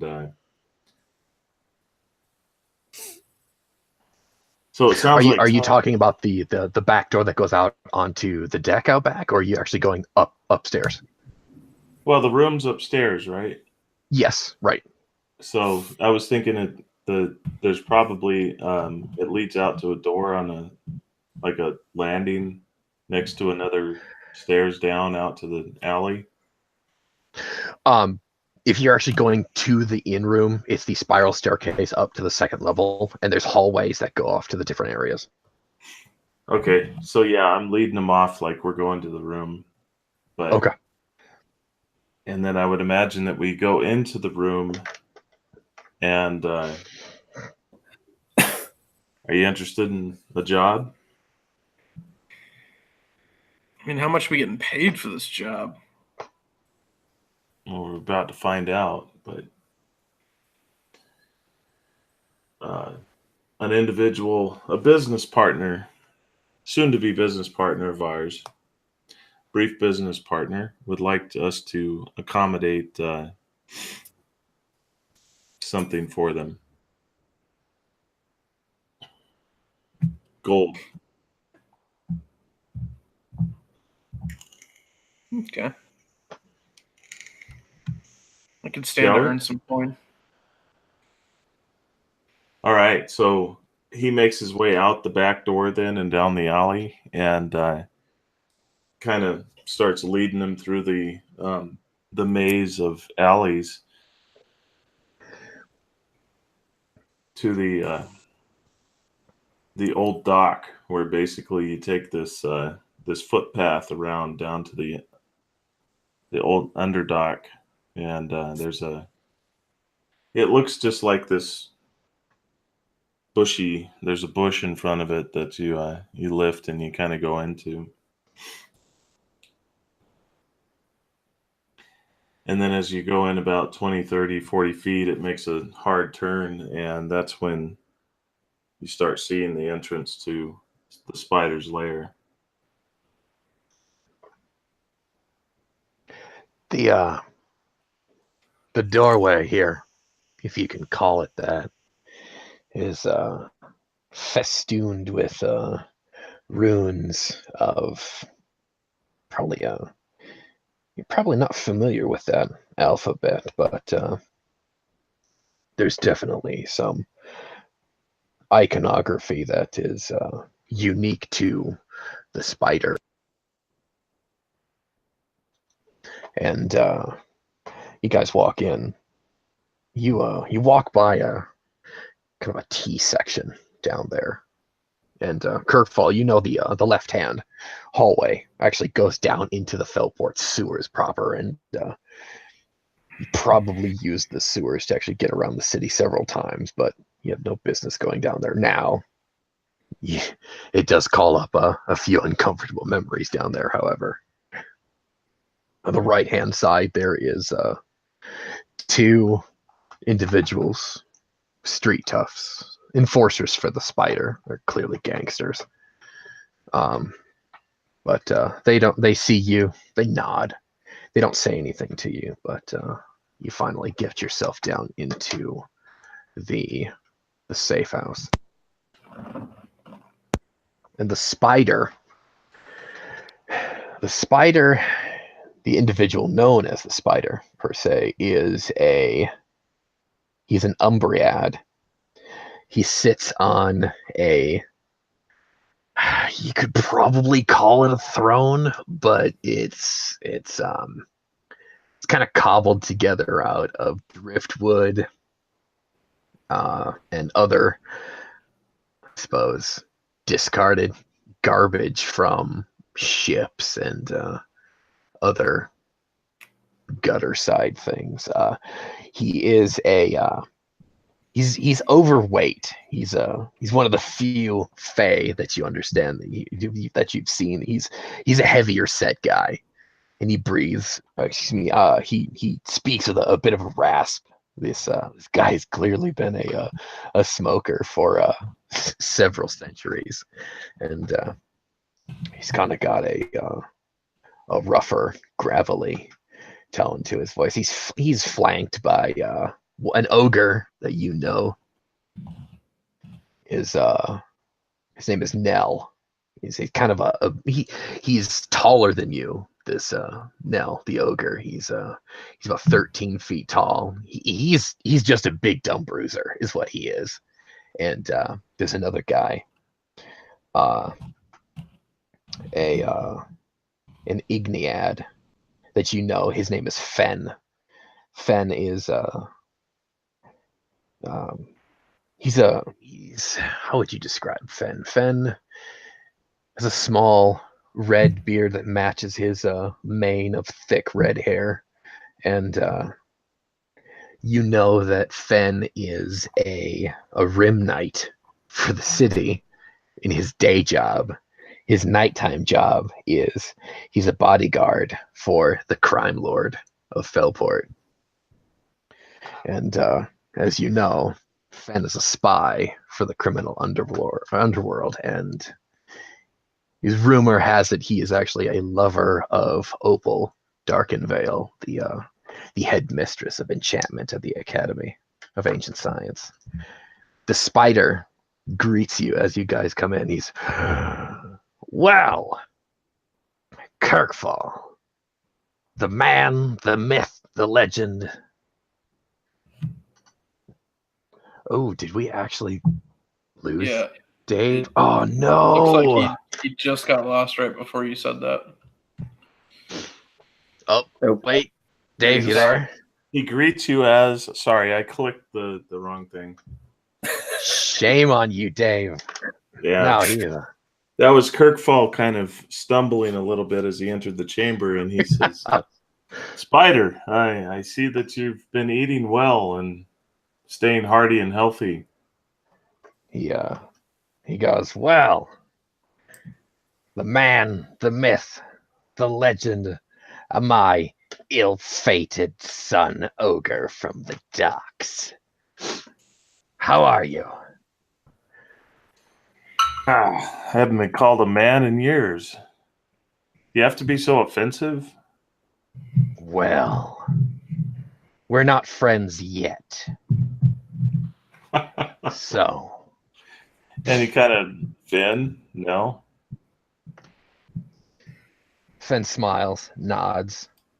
But he doesn't say anything. He knows his fucking place here. Nell, however, goes, haven't seen you in a while. Good to see that you're well. He sits back down on his what you assume to be a block of stone, the only thing able to carry his weight. Now, the Spider goes, so, little morsel, did Blackheart send you to me? You understand that Horatio, his surname, he goes by Blackheart, but because I asked him to. You're very intuitive. Yes, he did, and I am here. Yes, I'm told that you've been working for the Church of the Silent Monolith. Is that true? I didn't peg you to be one of the religious types. Hey, the coin is good. They are rich, yes, and their coffers need to be lifted. And you have big hands for such a thing. I really don't think that we should speak of my job so openly. You're safe here to speak as you wish. And an attendant comes up to the spider and kind of whispers something to him, and he goes, "Tell the shipment from the islands that the gems are from the burrows. It's the truth." He goes back to you. So, I need someone who's able to move unseen. I would normally have Blackheart do this sort of thing, but he's busy with other things. And he mentioned you. Some new blood in the city. Yeah, he's pretty important now, right? He's been my knife for several decades here. I might be Blackheart's interested. getting old. He needs What do to you retire offer? soon. He said platinum. Did he say platinum? Well, maybe if you prove yourself to me, I can see a small bag of platinum into your hand. Who are these two? These associates of yours? These three. Oh, I see. He looks over at Sable. And Sable just kind of like, oh, fuck, I'm here, huh? All right. Mm-hmm. Who are these? They're with me. What are their names? Isn't that good enough? The name's Tone. Oh, I see. Call me Moon. I see. I ran the gauntlet for you. I did your tests. I wouldn't be down here if you didn't trust me, right? As I said, we're not friends yet. You do something for me, and I'll consider you a heavier payment. Hmm? All right, sexy one.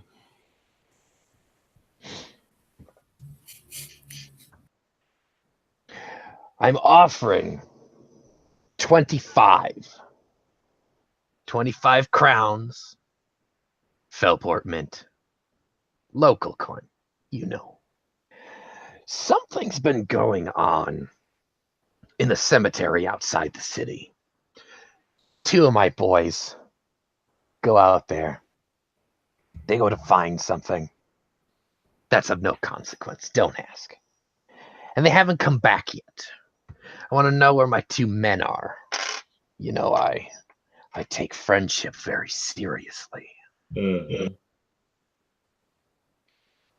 So, you bring me back word where their corpses. I'll find some coin to put in your purses. You'll find it like you don't have it now, or like figure of speech find. I hold up my hand. He has it. Just make sure.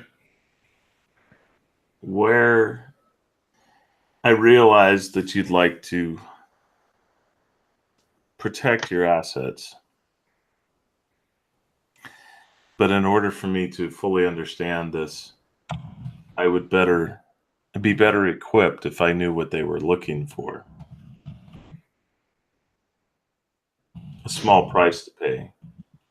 That iron on your belt will do just fine. An iron. Well, then it's 30 platinum. He just looks down from his seat. Really? You're telling me what to pay you in advance? I didn't say in advance. We'll complete the job. 25 crowns. And that'll be all. I'll give you some money. I'll set you up. And a favor each. No. I think that you need help, my friend. And I'm just looking at him slyly. You need help. We're here to help you. I'm saying 25 platinum and a favor for each of us. If one of us needs a favor from you, I'll define that to them. Then you would be available for that to fulfill a favor. And then the bargain would be complete. You know the terms.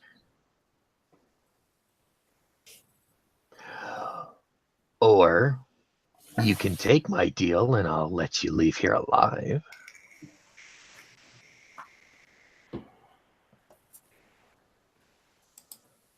You're new blood in the city. I don't want to put any more investment in you if you fail than I need to.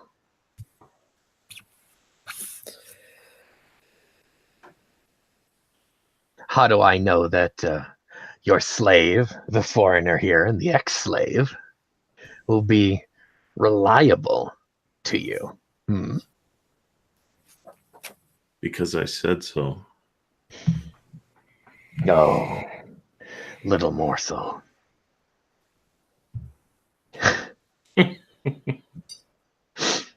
You're cute when you try. Try harder. Take the job. I know you can do it. All right, 25 and 4 favors. I appreciate that. 25 gold ahead and no favors. I'm gonna lean into Kirkfall, be like, take the 25 gold. I'm very happy with it. I'm giving 5 platinum and a favor. What makes you think that I have platinum? Huh? Didn't Kirkfall say 30 platinum? I don't know where he's getting his numbers. Possibly have had too much wine, too many prostitutes, and a bumped head. Well, he hasn't had all that tonight.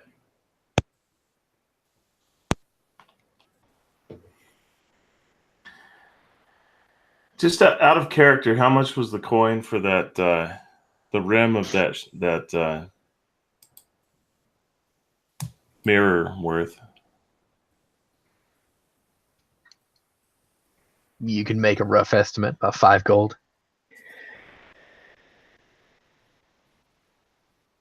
Okay.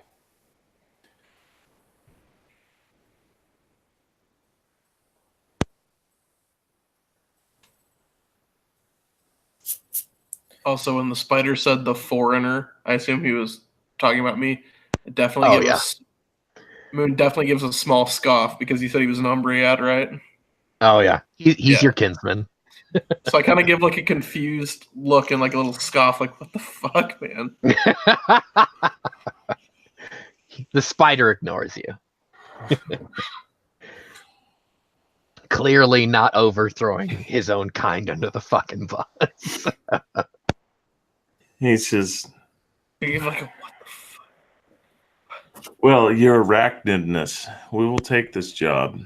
I will do this favor for you because we're feeling a generous heart. I guess it's probably because we've been helping the church.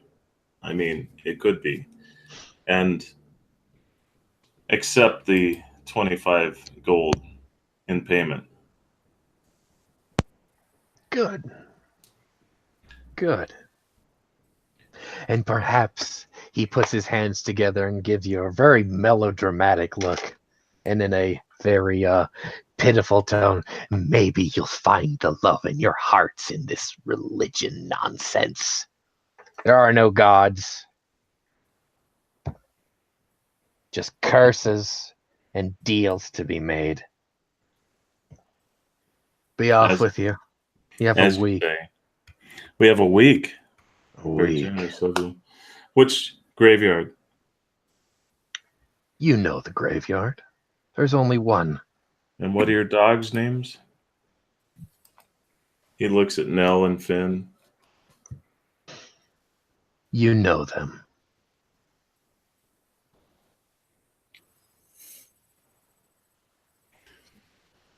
It dwindles quickly as he turns and he starts walking out. Safe travels to you, little morsel. Moon's gonna linger a second and be like, I don't know their names. Who the fuck are we looking for? You'll know when you see them. Specific. I like you. All right, bye.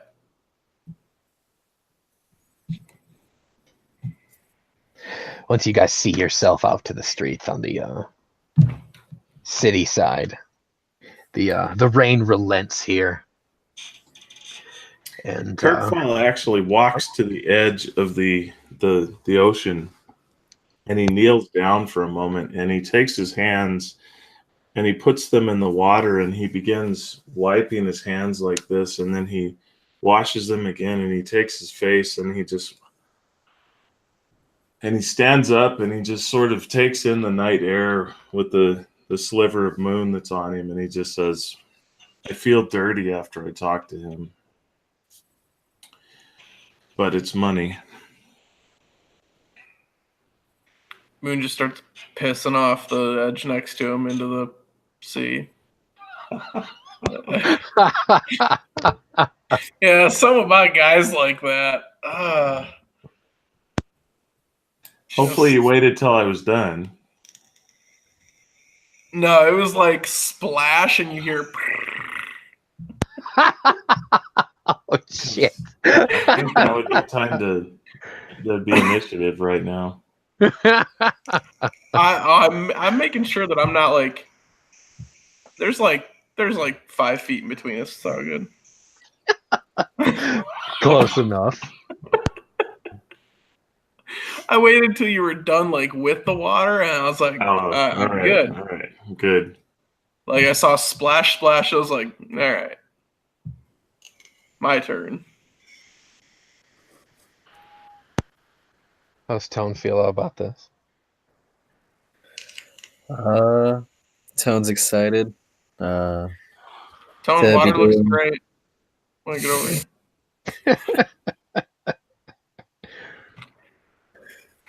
Oh, but Tone's excited to be doing something other than dealing with this evil quest that we're been on, and actually get some money into his pocket. So he's excited about that one, but still kind of out of it from carrying the stone a little bit. So hanging back with Seville at the cart as the other two goof off. No, the cart's in the warehouse. Oh, that's right. Then I'm just hanging out with Seville.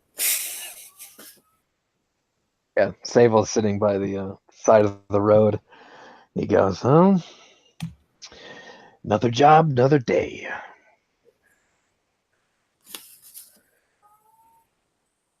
You guys need to freshen up over here? Sable looks on. Not after you've sullied it. Fish are pissing in this water all damn day, and you think that I'm going to contaminate it? All of it, yes. All right. Let's go get some sleep. I think it'd be best, and then we can go take a look at we have a week. So, I mean, we're still kind of beat from the road. Yeah, our bellies are full, but we've had some alcohol and so on. So I think that would be best to get up early and go look. All right, but I call the bed. And he kind of jabs Sable on the arm, like, There is 3 of them. that's it. I mean, 4 people, 3 beds. Yep. I think we're gonna take our 10-minute break for the night here. All right, guys, go ahead and get some tea. Take it easy. We'll be back in a bit.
First one back. Hey, thanks for tuning in, everybody. Sorry, it's a little choppy tonight.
What to do?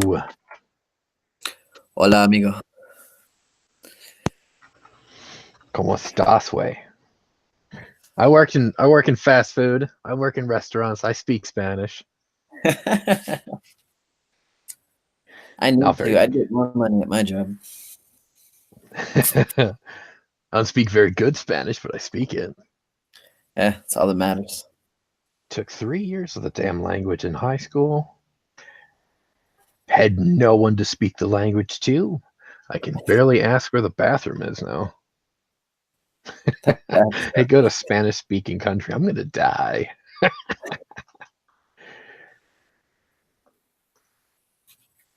I completely feel you on that one.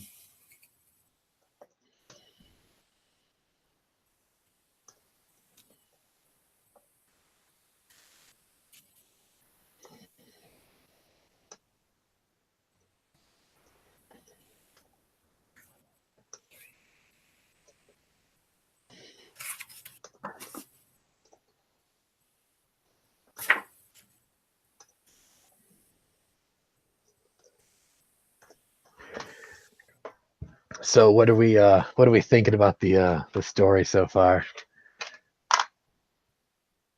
I'm liking where it's going. I'm actually excited Nice. to see what we're gonna go do. I know Working for a crime lord. No, that shit doesn't end. That never ends well. yeah, you know, we'll get money somehow. That's the important part. I just want some money. I'm tired of being poor.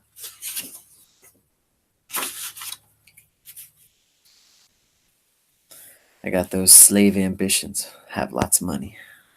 Ain't that the truth? How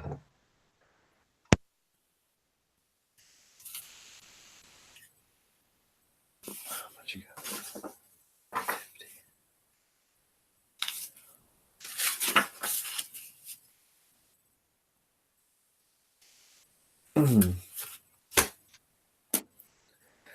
Yeah, but that's also the fun part of working for a crime lord. If it turns wrong, we got to kill a lot of them. Kill more bad people. Of course, man. This is just a stepping stone to actually go take out that white lord. You need money to finance an adventure. I had a party finance their expedition off of gambling. One of the players was actually a really good gambler. So yeah, that's how they got all their money. Nice. It was all based on liar's dice. So yeah, that was really interesting.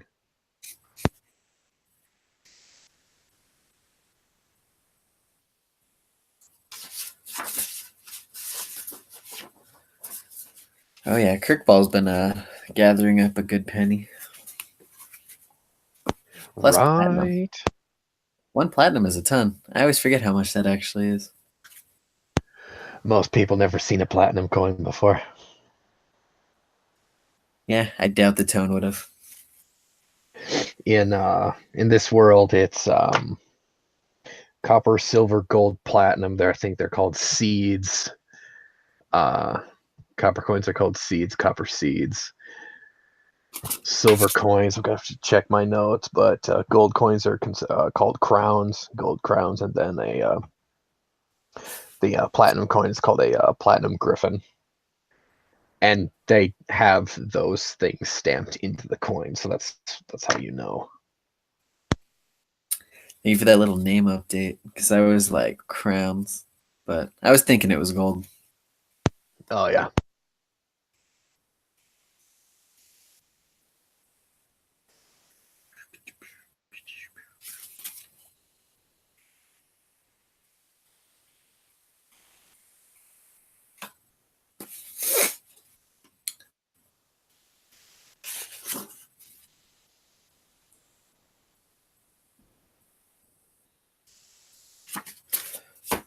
Yeah, ready for action. Be right back real quick. Roger that.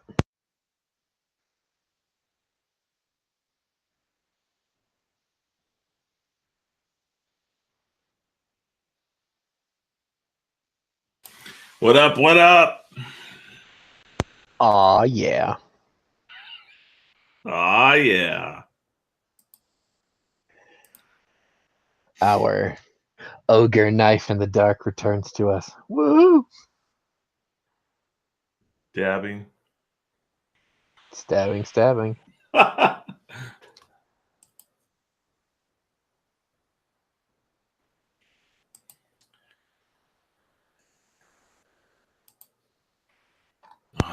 man.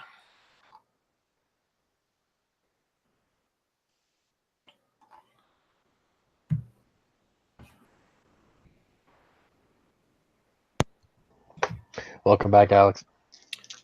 Hey. What's I'm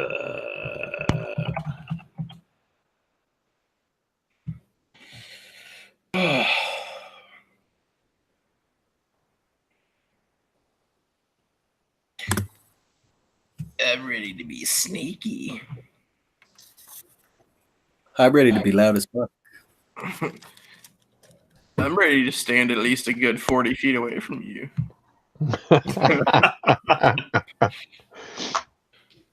We're gonna make Tone and Surveil stand off to the side and just we give them the signal, they'll come running in. Loud and obnoxious.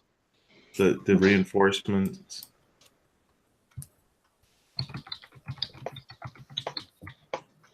So, you guys ready? See? Si, senor. Alrighty. So, it doesn't take you very long to get back to the tavern there. But your bearded folk friends have showed up, and they've already tucked into a game of King's Cards, which, as you guys should know by now, it's essentially my world's version of blackjack. And there's a nice pile of silver coins in front of one of them, but they don't notice you guys coming in. They're kind of embroiled in their game. Are you guys pretty intent on actually putting your characters to bed for the evening, or needing to socialize a little more?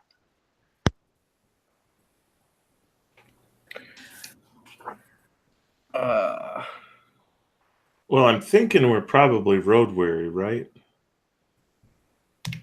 I should say so. Yeah, Tone's gonna beeline it straight for the room. Fair enough. He remembers the way Seville beat him anyways. Or Seville beat him, so he's not gonna go chance it. Right? Yeah, I think I'm gonna possibly get a standard flagon and go down it quickly as a nightcap and just to be friendly with the bearded folk. But I'm not going to stay up long. Oh, okay. Just sort of, just say hi and then disappear. As this is one of their routines anyway, so it's not like I will be sorely missed. Make an appearance and then head out. Gotcha. Right. What does Moon plan on doing for the evening? Asking the serving wench for a shot of whiskey and giving her a wink and a smile and then going to bed. She don't charge you for it, but yeah, she gets your whiskey. I want to make that wink and smile an allure roll. No, there you go. Well, that explodes. Aw, yeah.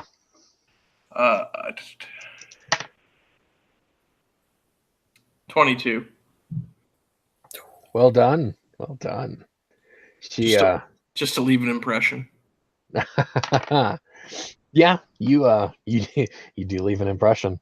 She doesn't get to flirt with a lot of Umbriads that come through the city, so she's receptive to your advances there. But as you head off to bed, the place kind of quiets down around midnight there. When Kirkfall actually goes to head to bed, that same serving gal kind of shoots you a look like, or you actually going to bed. Like she is very God, how do I say surveying you very predatorially.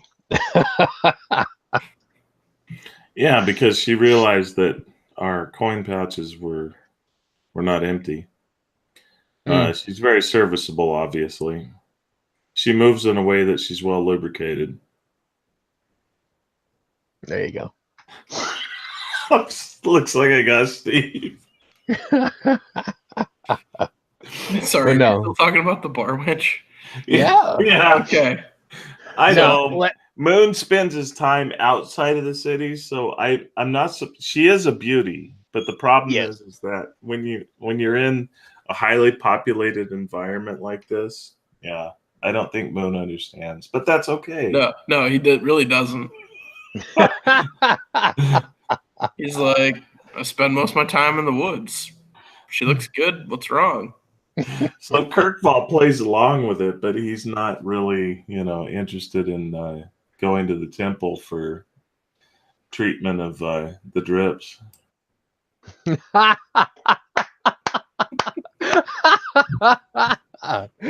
So Kirkfall will go to bed alone tonight. Alrighty. Well, he has Surveil, but I'm sorry. Oh. Bad joke. Bad joke. Hey, man. Sable's a fucking pirate. He probably has syphilis. Syphilis. So no one's going to want to touch him. Oh, my. Sabelus? Sabelus. He's going to save all of us? He's got his own disease named It's after him. It's the Fire Fae brand. Burns like hot soup, man. Tice no. Burn. Only when you eat. No. So, you guys head to your stateroom, and the night passes uneventfully for you guys, as sleep actually comes to you very easily, because you've been traveling so often lately and having little to no time in a real bed. So, in the city proper, there's no cockerel to wake you at dawn. There's just the slow rising, I suppose, a drone of the tavern beneath you. And do your characters actually sleep in, or do they actually rise at I suppose dawn? Tone's gonna be up early. So we got to bed about 1, I think. Roundabout. Yeah, so I mean, getting up about What's sunrise? That's about 6:30, 7 o'clock here. Mm. So that's not too bad for sleep. I would say Kirkval's rising with the sun. Fair enough. Good on him. Moon is realizing that this is a rare opportunity that he has to be in a locked room, a secure room, and he doesn't have to worry about the wilderness. So he's sleeping in at least an hour past sunrise. Oh my God, a luxury. He doesn't like taking luxuries, but he realizes the value of sleep, so he's getting his energy. Kirkval's polite, though, and doesn't say anything about the fact that he slept in the nude. That's just uncalled for. Who? What? It's because you're not on the road. Doesn't mean you need to sleep completely naked. It's so freeing.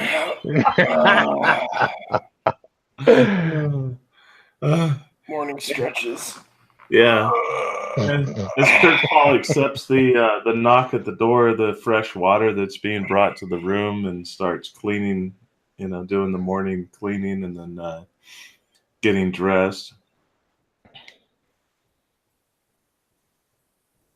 How's that water? Nice and cold. Okay, good. Not piss ridden. Damn. I told you guys it would be fine. This isn't salt water.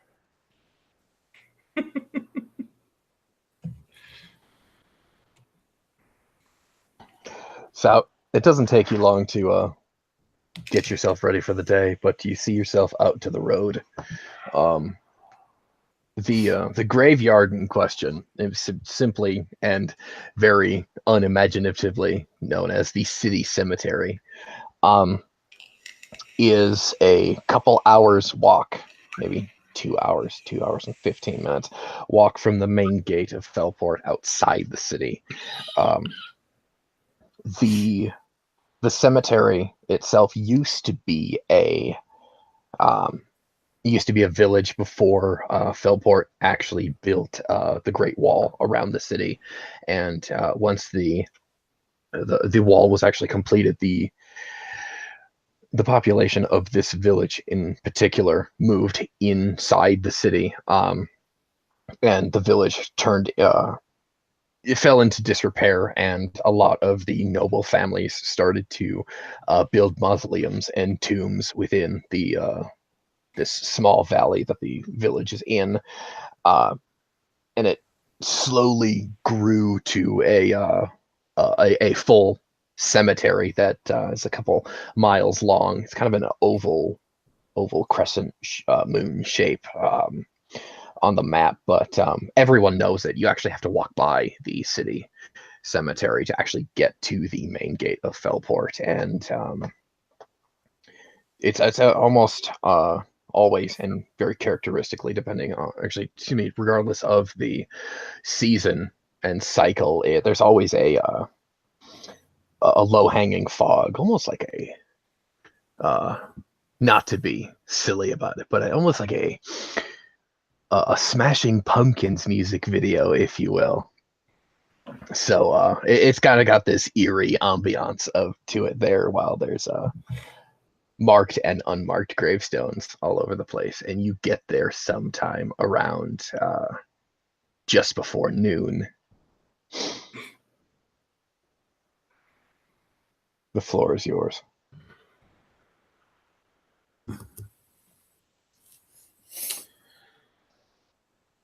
Moon, Yeah. you are the tracking person, if I'm not mistaken. Can you take a look? I probably could. I mean, obviously, there's a lot of footprints, but Yeah.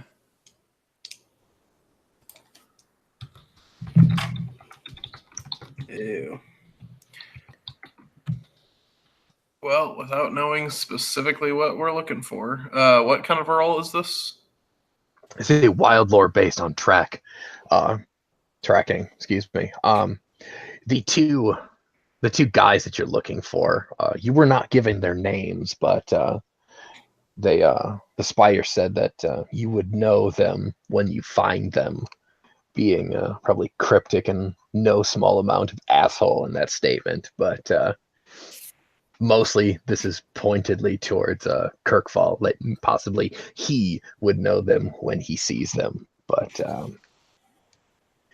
it could possibly be relatively difficult, because the main thoroughfare of the cemetery is usually well traveled, but today it's quite barren and quiet.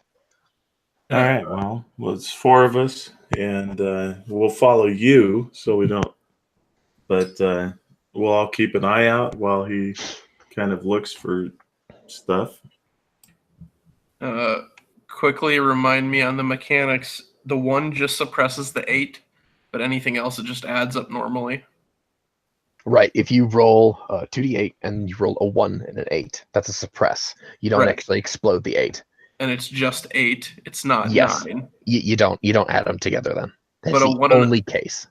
Right, but a 1 and a 7 is 8 plus whatever plus whatever. Correct. Okay, good. I was just clarifying that. Partially to refresh my memory, partially for people that don't know the mechanics all the way. Whoop, whoop. Okay, so in that case, it is a 7 plus 1. So that is 8 plus Wild lore is 9, plus the 4 in cunning bonus is a 13. Ooh, you just barely got it. No, you That was a bad roll. right? You beat it by 1, man. Well done. Cunning stack. You you find a particular track that more or less may seem a little bit more suspicious to you guys. Actually, excuse me, two entities that are. It seems from the prints they're skulking here. The prints are less deep. They're treading lightly here and keeping towards the underbrush and the shadows there. But you are able to find them through the mud. Deeper still into the cemetery. It gets gloomier and gloomier here, and Kirkfall in particular. I need him to make an awareness test, please.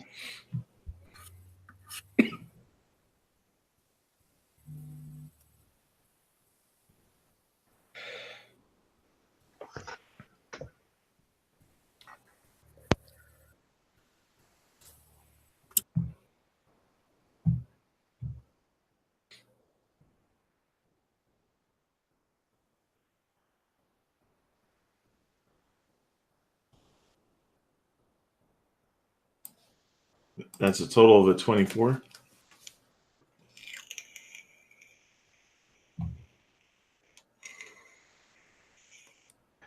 All right, well done. You do notice a small white flower clinging to actually a group of white flowers clinging to one of the gravestones, and you do recognize this particular lily type flower. It's a moonglove. Familiar with the flower that you found in Ivazad's lair some chains ago, and you know moonglove should not grow here. Well, while I'm harvesting that, go ahead, Alex. Sorry, He kneels down and starts picking it. Would I be familiar of the oddity of that as well, being a woodsman? Yes, wandering you do. type? Okay.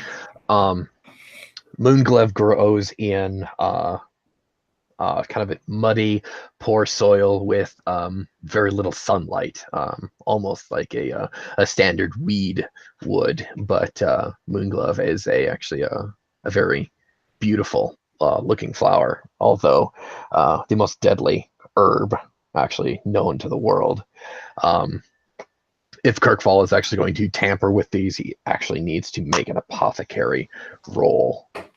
Is he wearing gloves at all? Yeah. Okay.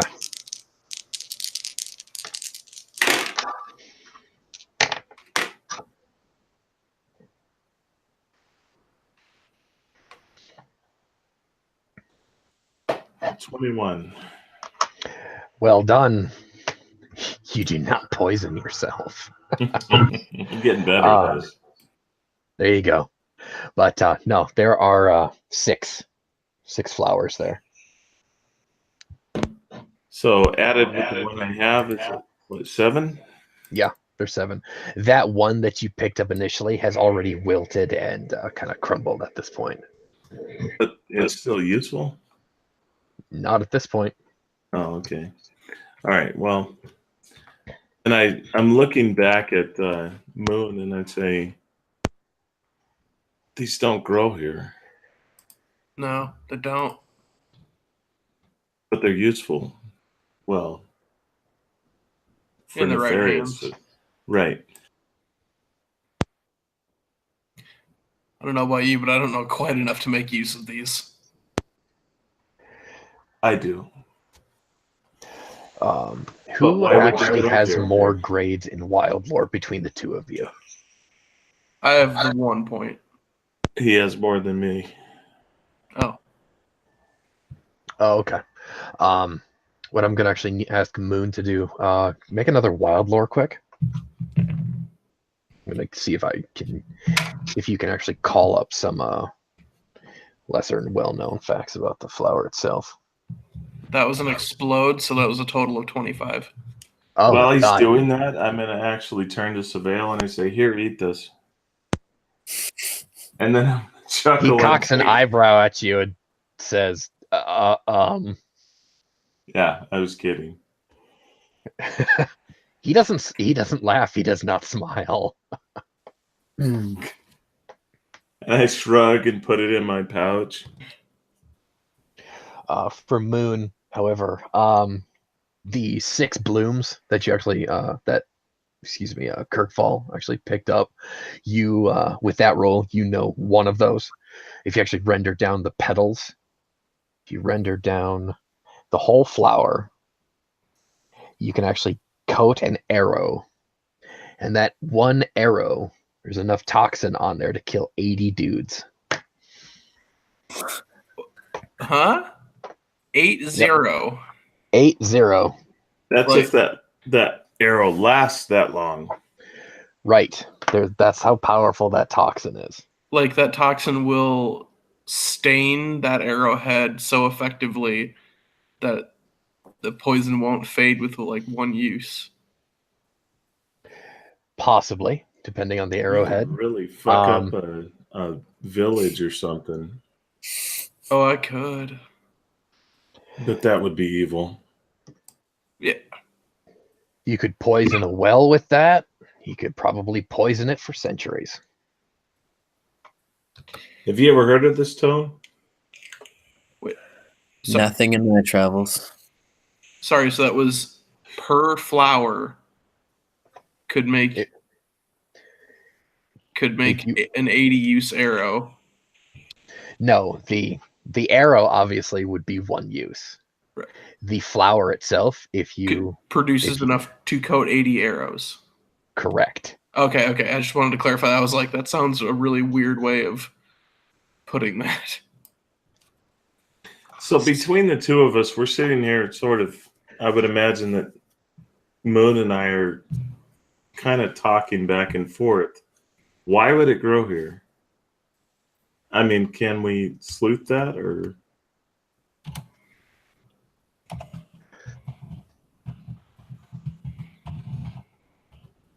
Or did I miss that? Am I muted? No, you're not muted. Okay. Oh, you're not. Oh, yeah. Can we determine why it would be growing here right now? Well, your warden is gone, so not as such. Ah.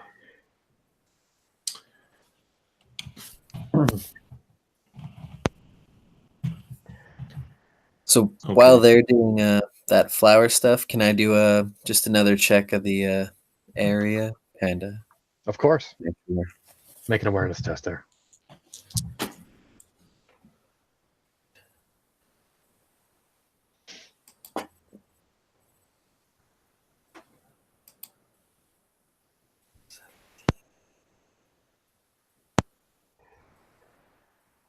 Uh, 21. Okay. You're in a particularly dingy portion of the cemetery there. There was a small group of people that were mourning some of their dead ancestors about an eighth of a mile away. But this portion where you are, deeper in the gully, if you will,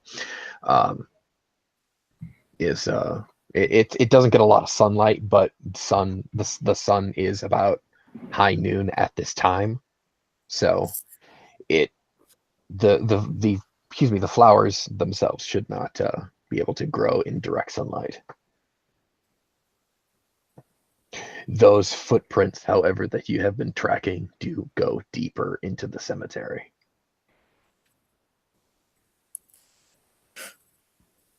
And I'm gonna walk up to Kirkfall and Moon and be like, "Hey guys, you get done gathering your flowers. We should continue on with the job."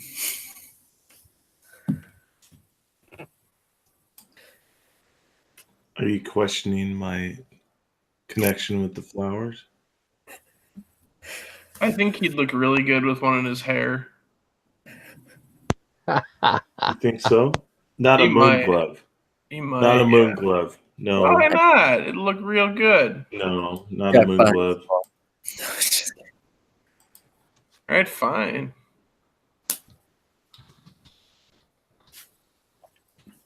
All right, so we are needing to go further and That is correct. I As you trust you. continue down the path, the gravestones and markers, the mausoleum doors become older and older as the centuries grow on. And you round a corner under a willow tree here, and there's a foul, cold breeze that comes up from one of the open mausoleums.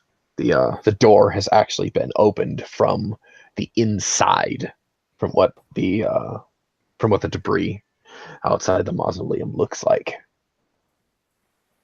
It's Like a smashed open. yes. I ready my shield and axe.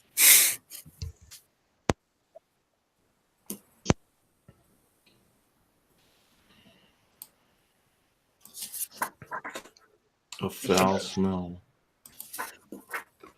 I have an arrow ready. My bowstring isn't tight, but like it is. You're definitely- knocked. I gotcha. Yeah. Can I roll an awareness? Go Yeah. for it. Would like to as well, if that's. Absolutely. That is caught on my keyboard edge. Well, shame on you.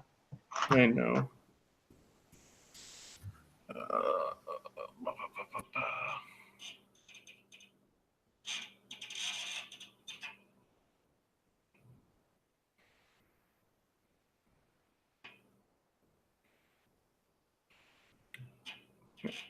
I got 15 for awareness.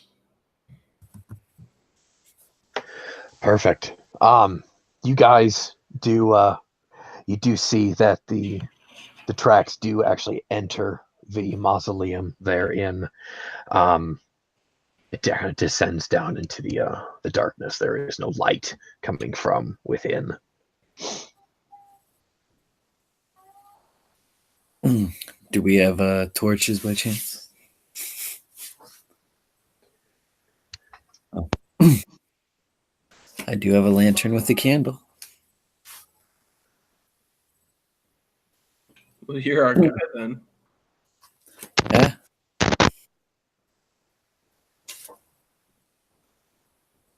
So I turn to them. I pull my lantern off my my belt.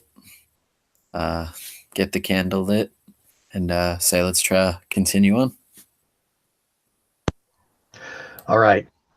You guys descend down into the darkness. This mausoleum up top actually turns out to be a rather extensive crypt.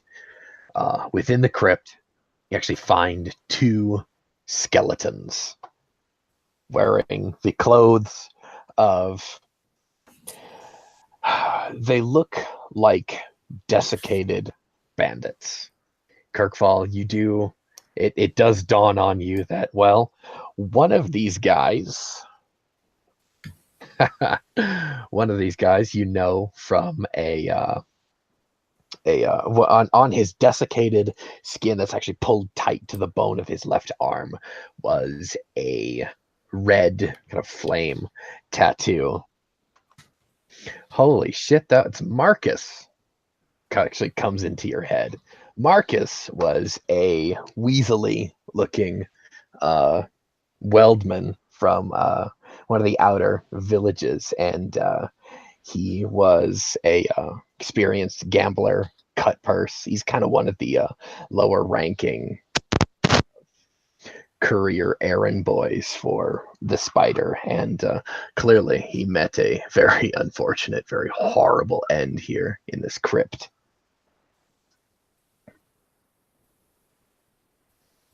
Lovely. What about the other one? The other one you can't really tell. His head, his his skin, his bones are charred. You really can't tell that that's a person anymore. The only reason you could identify the other one was from a charred tattoo.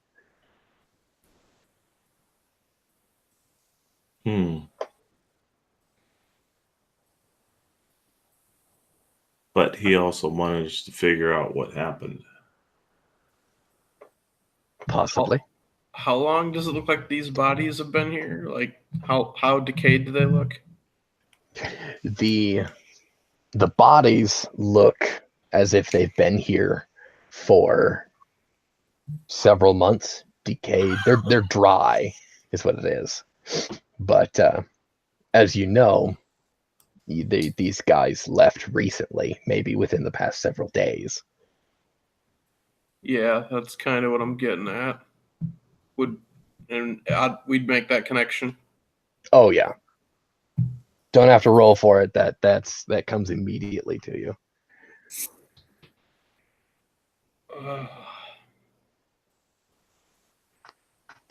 Well, that's Marcus. I don't know the other one though.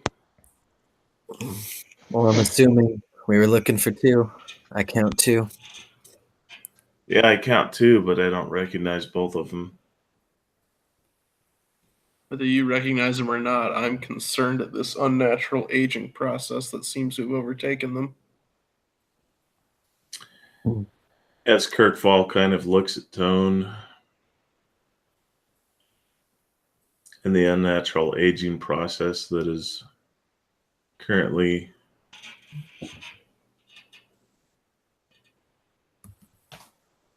impacting him. But he doesn't say anything.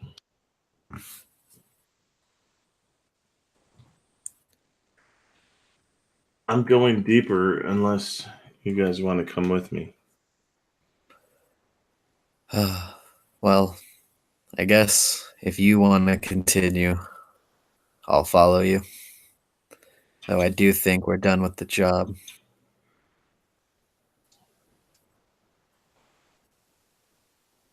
Moon? Surveil? But I'll of course follow you. It's a bad idea, but whatever did this isn't good. Well, I don't recognize both of them, right? Right. So we need to keep going. Also, Savel's actually missing. He's supposed to be behind you guys. What? I'm going to walk up the steps to the entrance and see where he is. Well, you actually don't see anyone out there. You see the willow tree.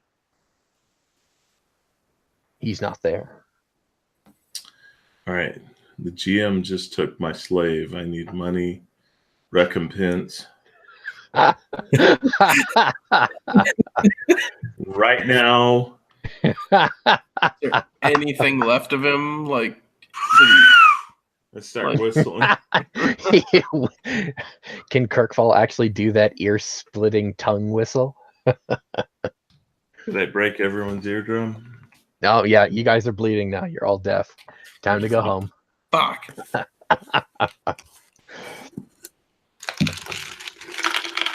No, Sable, as he has been since you pretty much got him, has been either next to Kirkfall the entire time, or he's kind of brought up the rear, as he is his job is to man the cart.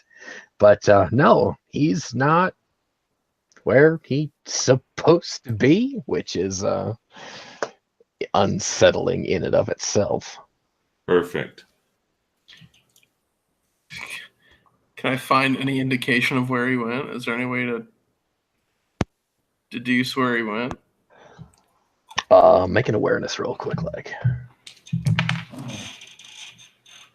Shit. When the damn dice go off the table.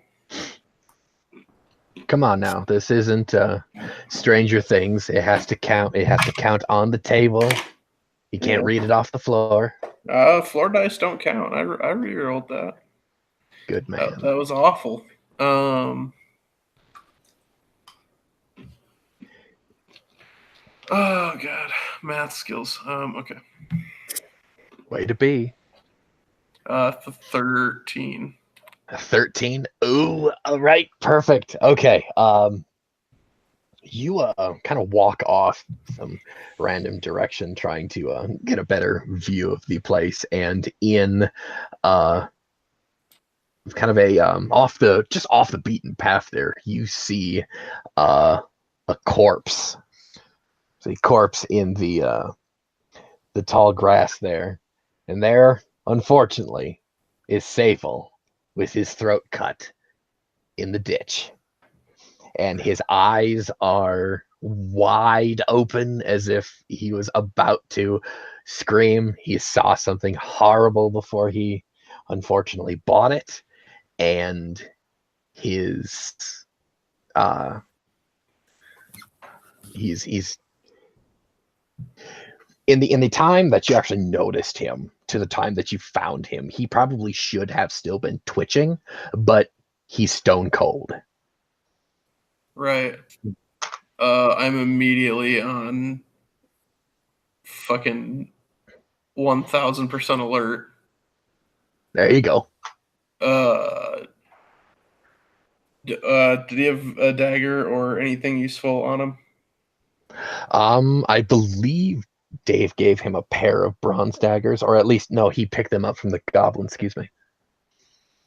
Okay, I'm making for at least one of those real fast, and then I'm still high alert. All right. I need you guys to make reaction tests, please.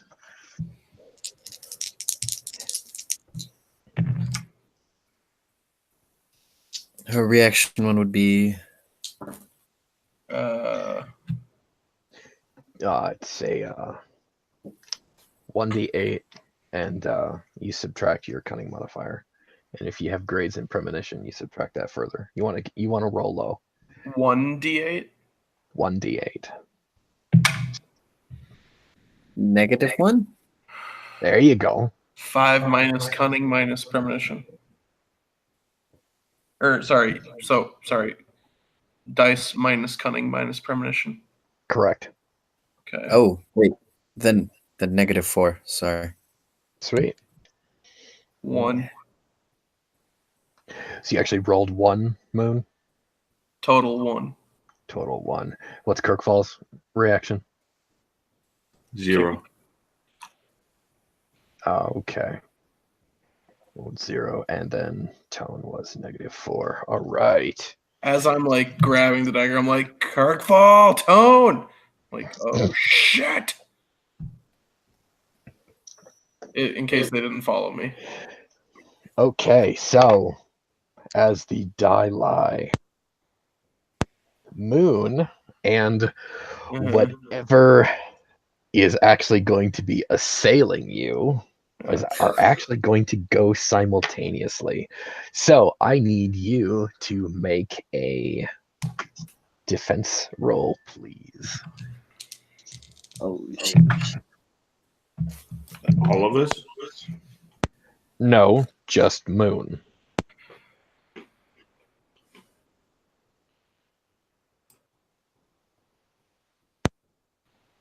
Okay. And evading is 2d8 plus cunning plus grades in what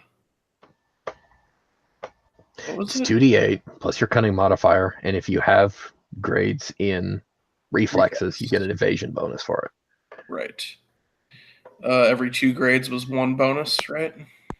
That's correct. Okay. That's a defense roll of 16 then. All right, perfect. I'm actually going to call up something here for you, so you guys have something that you're actually looking at. I'm gonna be scared shitless in a second. Oh no!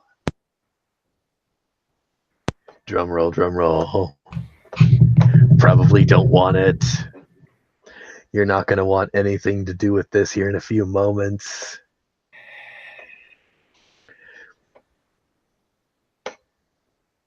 Wait, no, hang on. I apologize ahead of time, guys. I did not actually save this for you to begin with before we actually started. Shame, shame be your name. Shame. That's an extra 20 experience for each of us. Oh, I know, right? If we live, shame. Well, I know how this shit goes. Shame. Alex should actually should know. I'm fucking terrified of what's about to happen to me. I don't know if I've thrown one of these bad boys at you. Probably But, not. it's some not okay shit. All right, so Yeah, I remember you telling me one time your introduction to combat on the Edge of Shadow was it's the last resort. It's gonna fuck you up. right? If you're in combat, you're already in the shit. You guys see that? Yeah, and it terrifies me. You sleep well tonight, guys. All right, so this thing comes at you from one of the shadows there. Yeah. And it's gonna roll. God damn it! Here we go. Start off the. Please don't insta kill me. No, none of that. It's gonna start off the combat with a garbage ass roll of It's a fine. big ol' 8. That's fine. I'm alright with garbage ass rolls, man. I'm alright with garbage rolls. Oh god. Okay. So wait. Kirkfall and Tone rolled lower on the order. You actually want to be closer to 1. It Oh. doesn't matter if you actually go into the negatives. Oh, I thought it was as low as possible. No. Is as close to 1 as you get. Okay. 1 meaning you are the first to move. was Okay. that initiative? Yeah, reaction. Okay. Okay, the way I always thought it was lowest. Like golf, lowest possible. Oh no. I'm still building the reaction mechanic. Okay. So I'm still playing with ideas. It might change in the future, but make so you actually rolled a 16 on your defense. That's its attack. So that's its turn. All right, Kirkfall. You actually see a whatever the hell this goddamn thing is actually lunge at Moon, and he's able to actually turn around, dagger in hand, actually lands on his forearm there, and he's actually able to push the thing away. Do I get an attack then because I got the same or? Oh, excuse me. Yes, you do. Okay. Now refresh me. Do you like if I try and move out of its range? Is that gonna provoke anything, or because it has attacked, I can beat hell out of there? It might actually. Shall we see? Yeah, it will. It will if you move. Fuck.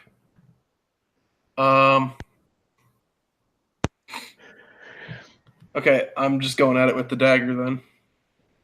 Get him. Attack I roll. am going to, just in case, because I have not had a chance to look around to see if they have caught up with me or to even see if they were right behind me. Okay.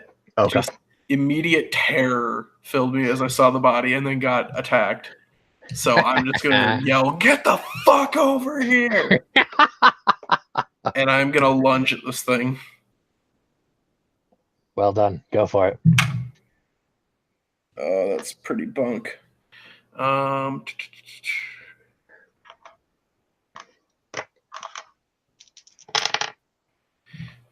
so glad I'm using short blades. That said, okay, so in this case, it would be 2d8 plus physique modifier plus grades. So the dagger is the short blade. I have 1 grade, so that is no +1. bonus? That's plus No, 1. no, it's +1. Okay. That's a whopping 10. Oh no, actually. Whatever Man. this thing is, it recovers with some unnatural speed and actually lunges out of the way and actually hisses at you. Not unlike a hunting cat, if you will. Kirkfall is next to act.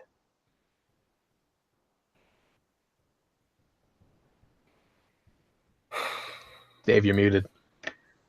Yep. So Kirkfall pulls both kukris and gets an 18 for the first attack. Yeah, you do. And then gets a total of 23 for the second attack. Explosion. All right. What you're actually going to do, or so hang on. You're actually using iron, right? Yes, I am. You are using your iron kukris. So actually, it's +1 to each of those rolls. Okay, perfect. Your first attack passes through the thing as if it was fog. And the second one actually gets something. It feels like you're cutting through like cheese or butter or clay, something dense but soft. It is as you feel the force through the kukri, it's really wrong and it's really gross. Roll damage on the second attack here. It's the tar monster. Oh shit. Zoinks! I've wanted to throw one of these damn things at you guys for God knows how long. Time to beat Cheeks out of here, Scoop.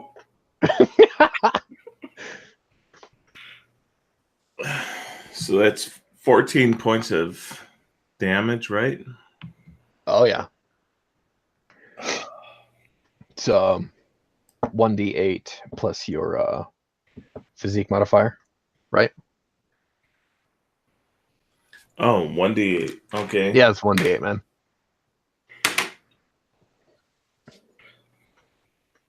Damage explodes. That's Right? a total of 5 then. So 5 points of damage. We're actually working on that, Alex. Okay, so as the second attack actually goes through, you connect, you actually feel that mass difference, and as the blade leaves, the thing evaporates. Evaporates in a I'm dead kind of way, or evaporates in a whoosh, I'm gonna fucking pounce at you. They're here. Oh, God damn it.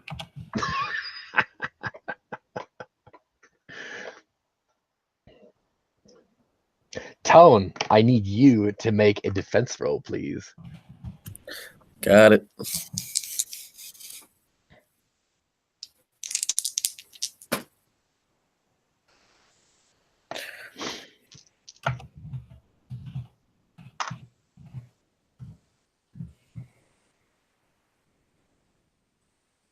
Uh, 12.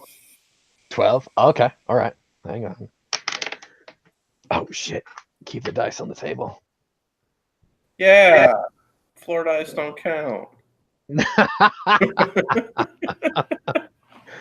Yeah, I'll be that guy.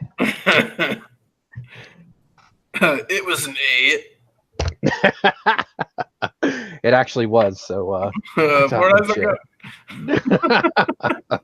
you're all right. So no, you take 6 points of vitality damage there, and I need you to make a conditioning life force roll, please. Conditioning life force roll.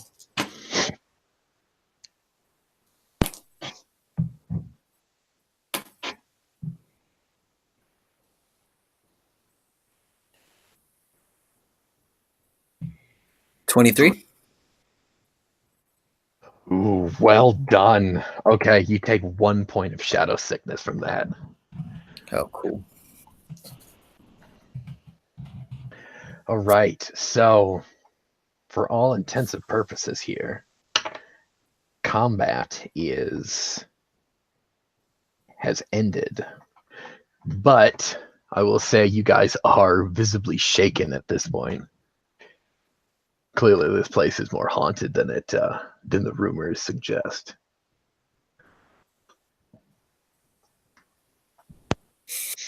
Can we get the fuck out of here now? That's. Yeah, we don't need to venture forward. I think we should go back and report and get our money. I don't know what we just dealt with. Yeah, we need to research or something before we come back here. So that beast left a corpse. Multiple corpses. No, it didn't. It evaporated. Oh, I thought you meant victims. No, it no, the only corpse is Sable. And you can assume the other two enforcers. Right. We should grab Sable and get out of here before that thing. We don't know where it is. If it died, if it'll come back. Well, and that other corpse, because he wants two that we know. So say, who do you want to carry? You want to carry your man back, or you want to carry his man back? Both. Yeah, we can each carry 3 us, 3 them. I'm not carrying a dead fucking body. Like Oh, you pussy? I am bow knocked, ready, and fucking. I am trying to be as stealthy as possible. You have a shoulder. Yeah, this is my bow arm. You know, burden your bow arm. Yeah, I'm okay with that. You said you didn't know that random fucker on the ground. I'm not carrying a random shit back. Better than nothing. Yeah, we don't know where that thing went. Do you know where that thing went? Did you kill it? Did you want to go deeper? No. Exactly.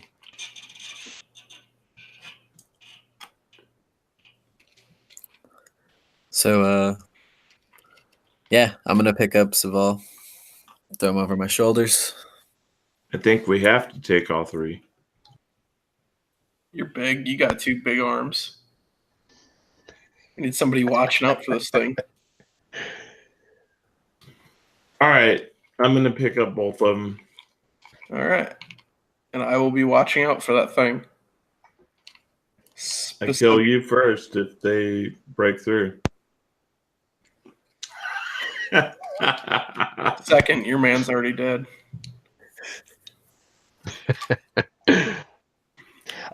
It's kind of difficult to pick up the other 2 desiccated corpses because they kind of turn to dust when you try to pick them up. They're essentially a pile of bones at this point. Problem fucking solved. Bag it.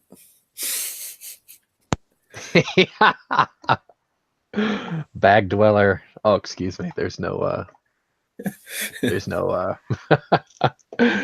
bag of holding. Excuse me. Yeah, you grab a fistful of ash and we'll call it good.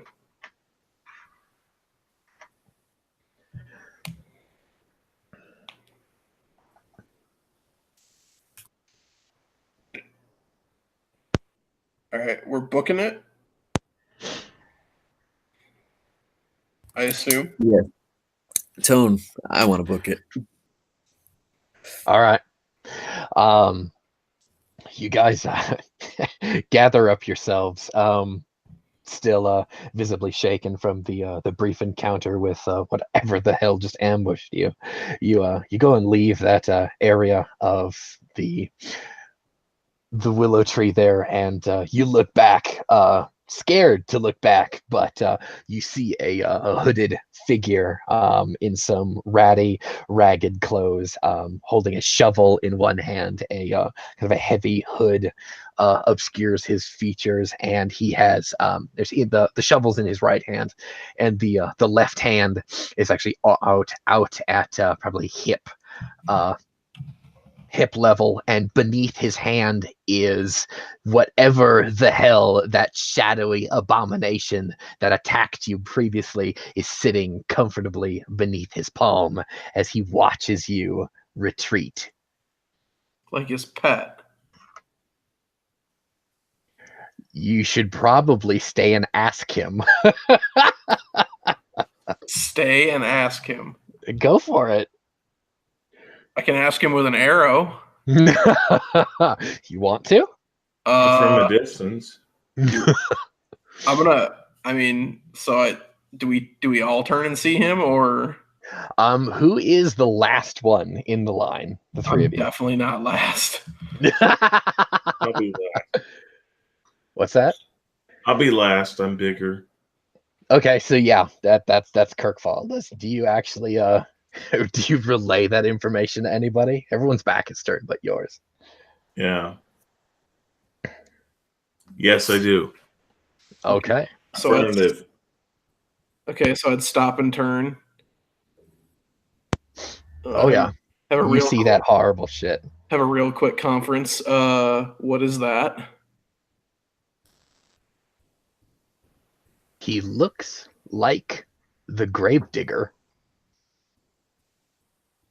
Gravedigger. The great, like someone who works here, or like a terrifying fucking entity. No. He looks like he works here. Bring out your dead for a couple coffers. He'll dig your grave. A normal mortal. From what you can tell at this distance. Controls that thing.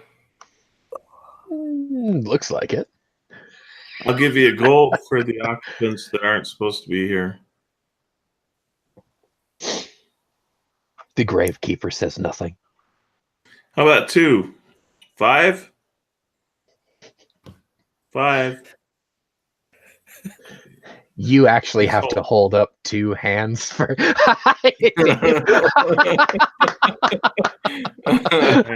Point of inspiration. You can have 10 points experience, man.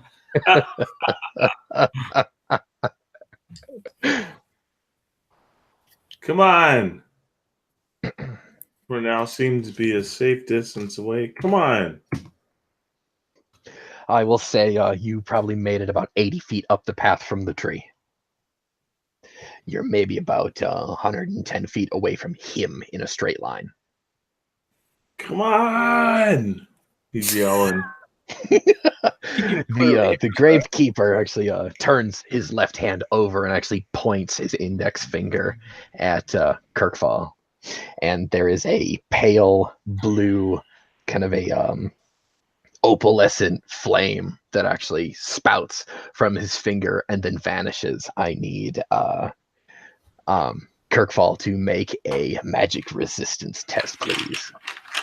Which is going to be your 2d8 plus your spirit modifier. Okay. Keep in mind this works the same way as a normal defense. 8s explode, that sort of thing. But it just runs off of sight.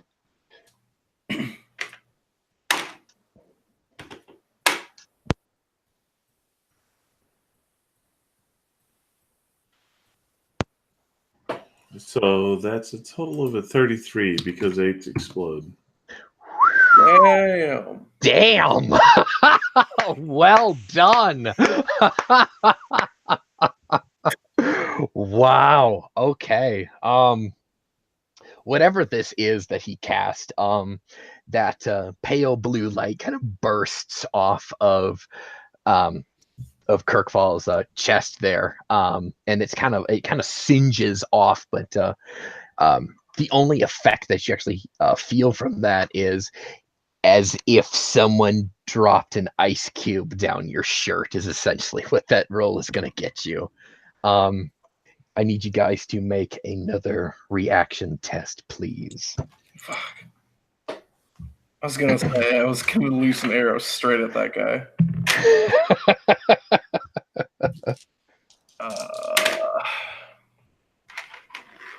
Reaction is what? Cunning based. It's 1d8, subtract your cunning modifier. If you have grades in premonition, subtract your premonition modifier. -3. There you go. -3 as well. Damn. Shooting for 1. I rolled straight up 1, Oh, yeah. so -3. Can I use my forte and re-roll that? You may. Yeah, I want to get closer to 1. Go for it. And what did Kirkfall get? Neg 4. Okay, cool. The one time 2. 2? All right, perfect. Actually, Yeah. wait, 2? Yeah, there you go. You just went the other way, actually. Here we go. So the Gravekeeper is actually going to go first once more here. He is going to walk over to a what looks to be a flagstone just nearby the path. You assume he's keeping an eye on you guys. He walks like 4 steps over. He bends over and touches one of the gravestones with this pale blue light. And a few moments later, there's a hand that bursts from the earth there, and then another one from a grave nearby, and then another one from across the path. And there are 3 shambling corpses that are trying to drag themselves back from the grave. They will actually be here next turn. So, Tone is the next to act. I guess so the reanimated corpses aren't out yet. It's still just like invisible. No. They're trying to dig themselves out of the grave. Oh, okay. Guess I'm gonna try. Can I throw my my bronze axe from how far I am? You will take at 80 feet. You will take a -2 penalty, but yes, you can. You can try and lob it over there. Nah. I guess I'll just move forward, probably a decent distance. Kind of getting ready for the corpses to come out. Then. Okay. Yeah. Knees quivering all the way, ever so slightly. White-knuckled grip there. All right, so that'll be Kirkfall will be next there. What does Kirkfall do?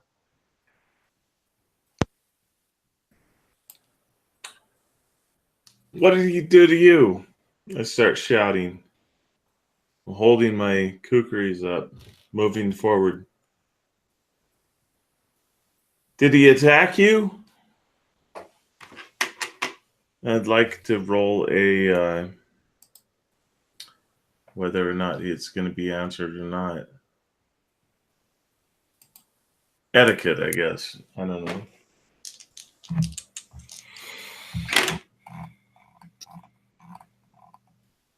So that's a 14. What did he do to you? Whatever this thing is, he is not responding to whatever vocalization you actually throw at him.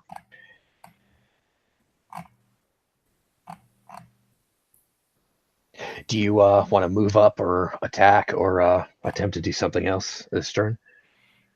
Because speaking isn't going to take up anything. Yeah.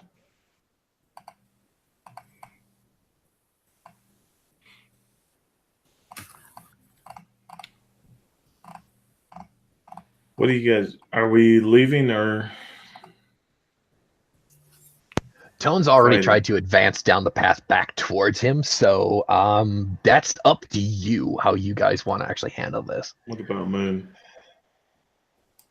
Is Moon wearing his brown pants? Shut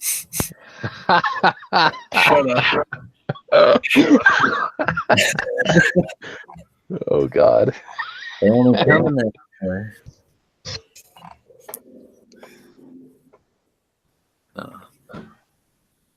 Gotta throw a rock at him. Pick it up and throw it at him. All right.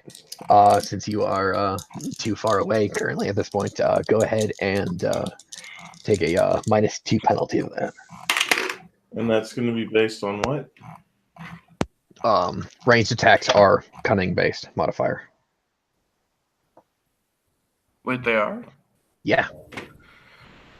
So that's a 15 total. Okay. That rock soars past him. Actually, as he steps out of the way. Of course. Okay. Makes sense. He saw it. All right. I throw up my So- middle finger. All right, Come Moon, go for it. Um, Run! how close is the nearest corpse that's coming up?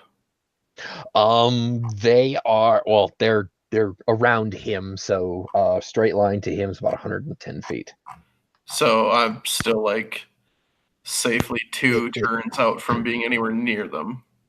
Well, you can attack him from here with your bow, but Right, it's I'm a just- -2 penalty. -2 for a bow, really? Yeah. Well, actually, hang on. Wait. It's a long bow. You have a longbow? Hang on here. Yeah. This isn't your standard issue. Slingshot. Hang on a second. You don't actually get a lot of archery combat. Oh, that's why I'm here to play test it for you. Yeah. Yeah, you are. And I got confused because I thought you said that, or we must have been talking about daggers when you mentioned physique was the dagger skill. Yes, yeah, there you go. Okay.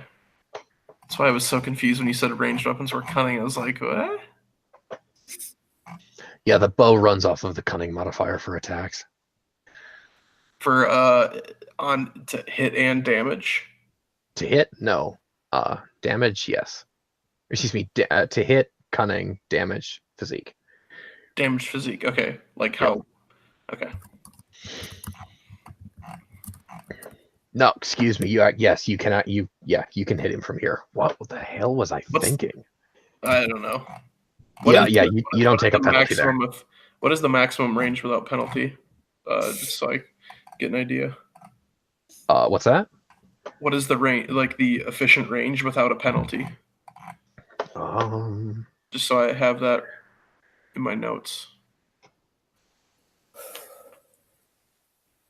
Because it doesn't necessarily say it under bow is at the bottom of the equipment. No, it doesn't actually. Say under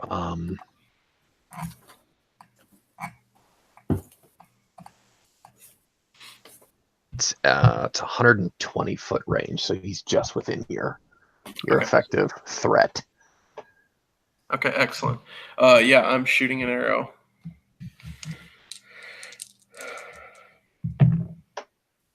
All right.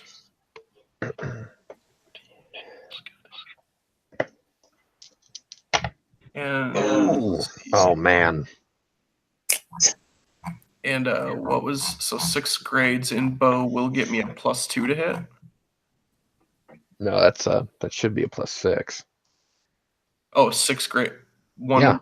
One plus hit per grade. Correct. What was I thinking then for like? No idea. We talked about this, and I'm so confused on what I was misunderstanding now. That's all right. Just roll damage. You're gonna hit him regardless. He rolled a 3. Oh yeah, that was 13 plus a lot. Okay. 6. Okay, and then this is plus physique, so that's 7 damage 7 points of damage. All right. with a bronze arrowhead. All right, perfect. So, and this is when the ouch happens. That thing that he's got on a leash next to him vanishes. Fucking hell. I suppose I'm not able to hide after I shoot. No. Oh boy. All right, I need Tone to actually make a defense roll. He's actually going to go ahead and take a -4 penalty because he does not see where he's being attacked from.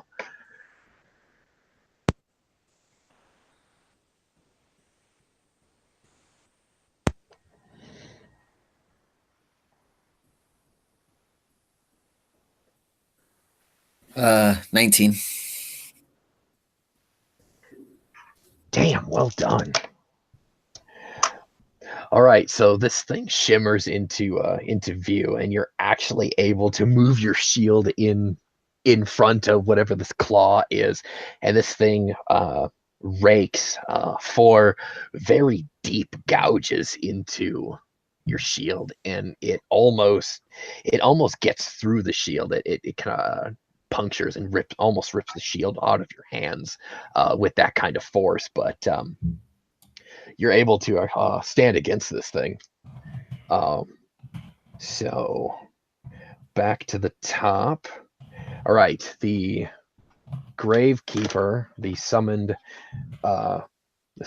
dead there. They actually do claw their way out of the graves at this point, and they are skeletons. Of which there are 3 of them, and they are actually going to go on his reaction. So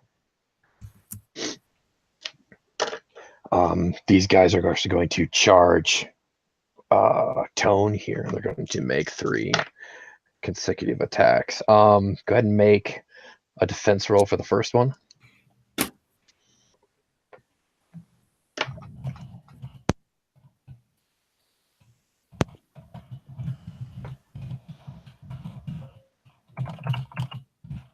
Uh, 15 for the first one. Perfect. That actually doesn't get you. Okay, make it another one. Actually, go ahead and make 2 more here.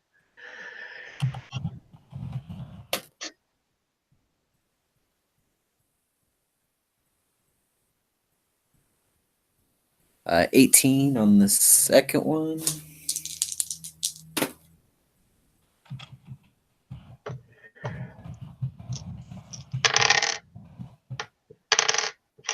And then 13 on the last one. Ah, damn it, my skellies aren't getting through. Shit. Well done, man. That shield work is impregnable. All right, but the Gravekeeper here is actually going to attempt to cast one final spell here. All right, I need Kirkfall to make another magic resistance test, please.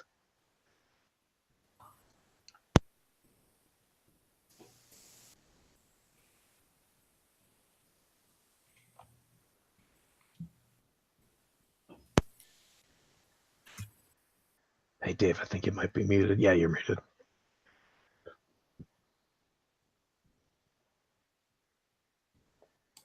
All right, so it's a 19 on the die roll because one exploded. What is the base on that otherwise? No, there is no base. It's a site-based defense roll here. Okay. Did you get hang on, no, I'll talk to you after the session about that bit. So I can't get through that magic defense there. Well done, man. So you're actually able to shrug off that next spell. What he's he tried hitting you with that blue flame from his finger again for thematic purposes there. What I need here is Tone's next attack. So is the mist thing still in front of me, as well as the other three? Yes, you are being mobbed by 4 things here. Okay, well, I'm going to attack the mist one. Okay. Uh, Go ahead and roll your attack here. Oh, wait. Oh, okay.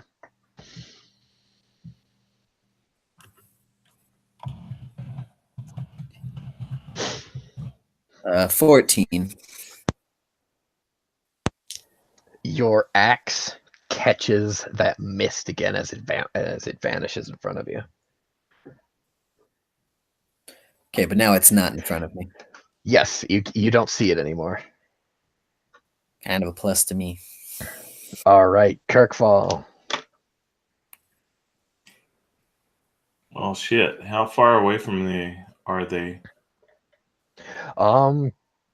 Tone is, oh my gosh, he would be about 30 feet in front of you.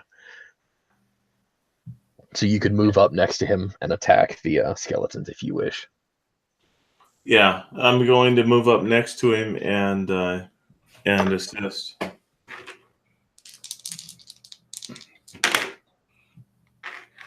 So that is a 14 on the first one and a 13 on the second one. Fantastic. All right, you actually, are you attacking 2 different targets, or are you actually getting the same one? Yeah, I'm targeting the same one. Okay. You are actually going to do, you're going to do him in again. Now, you can describe for us actually how you dispatch that skeleton there. Yeah, so Tone's shorter than me, but he can feel my forearm kind of press against his back as I rush up and kind of press against him briefly as I roll up, and then the first attack is just a strike as a flat of the blade against the midsection, and then the second one is kind of a sweeping action to the legs, and as it does so, it kind of does this cartwheel motion and falls to the ground and sort of falls to prone and thus falls apart. Okay. Yeah, you're going to shatter bones when you do that. So he's essentially going to explode when he, or excuse me, shatter when he hits the floor there. All right. Tone, actually not Tone, excuse me, Moon is the next to act. All right. So the mist thing bamped out. How far did it travel instantly through the mist?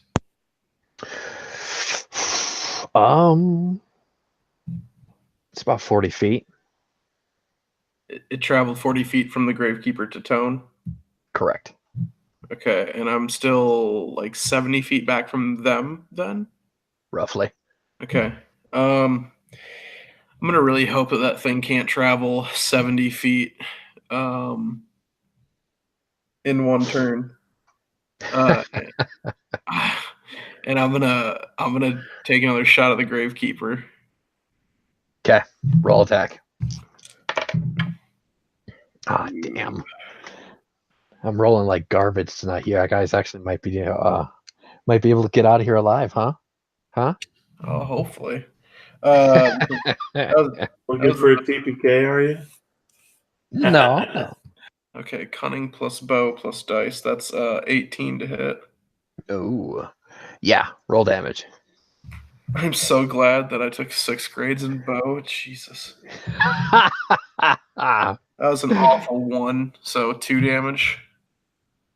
Oh, oh, come on. All right. It was a 1. I mean, I could lie to you if you want me to, but I don't want to do that. Nah, come on. Now. Don't be that way. Yeah, I rolled a 1 plus the +1 to physique, so. All right. 2 whole damage, yeah. Shit, do I have to Can I make multiple attacks with 6 grades in bow? Yeah. You've been Okay. jacking yourself this whole time. Well, I mean, I kind of forgot about that. Do I have to tell you that before I declare the shots, or? No, you fire 2 attacks as soon as you actually break 4 grades in a weapon. Right. Okay. So I'm gonna take the second shot then. Go for it. Okay. Damn it all. 20 to Garbage rolls. hit. 20 to hit. 20. God damn it. All right, roll damage. This cunning plus bow grades is fucking epic. Ooh. Okay. And then what was it? So I got an 8 on the dice. Okay. What's that would be 9 for your physique. Right. Okay. Because damage does not explode. Yes. If damage explode, this combat would be so broken. I'm just clarifying, just making sure. Yeah, right. I hear you. Yeah, for new people. So those 2 arrows do find their mark, and they he does not look well. He's pretty obscured due to his tattered clothes and his hood, but you can assume somebody getting shot twice with arrows, he wouldn't be doing very well. Plus that one from last turn. He seems to be moving with relative ease, despite having 2 arrows in him. 3 last turn. Excuse me, 3 arrows. Thank you. Yeah. Oh shit. Okay. Now for the Thing of the Mist. Oh. All right, Alex. I need you to make an attack roll. Not an attack roll, defense roll. Don't owe me. Yeah. Oh shit. Well, that's actually shitty. Oh no. Get him. That's a whopping 11. Ooh. Oh. All right.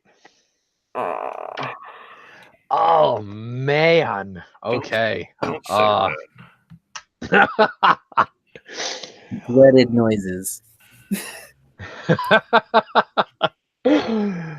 Okay, hang on here.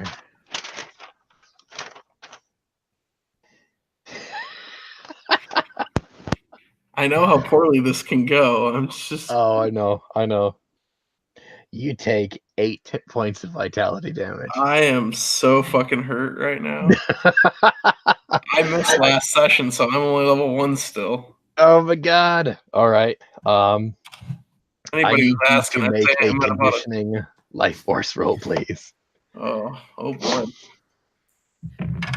Stand like the Umbreon that you are.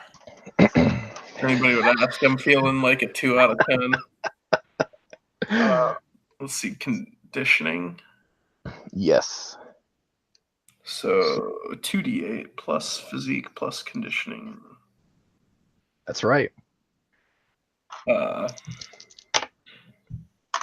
That's a whopping 15 total. Ooh. Don't ooh me. Don't ooh me. Oh Jesus. Oh, I need you take 1 point of shadow sickness. Could have been way worse. Oh yeah.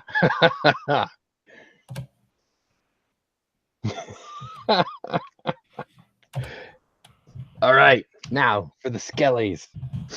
All right, you're gonna have 3 attacks coming at Tone here. With a big old 5 for the first one, a big old 7 for the second one. God damn garbage dice, and a big old nice 19 for the last one there. Okay.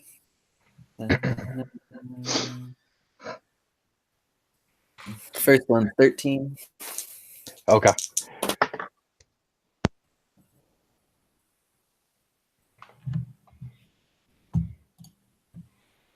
Uh, 15 for the second.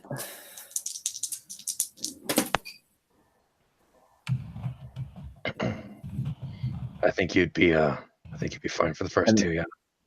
13 for the last one. Oh yeah, okay. So he takes 9 points of vitality damage from that last skeleton who got a good rake in. Does my suppression count at all in this? Yes, absolutely. When I actually do damage, I will tell you how much damage you take. What happens is you subtract your damage suppressed from the number I tell you, and that's how much damage you write down. Okay. To keep it streamlined.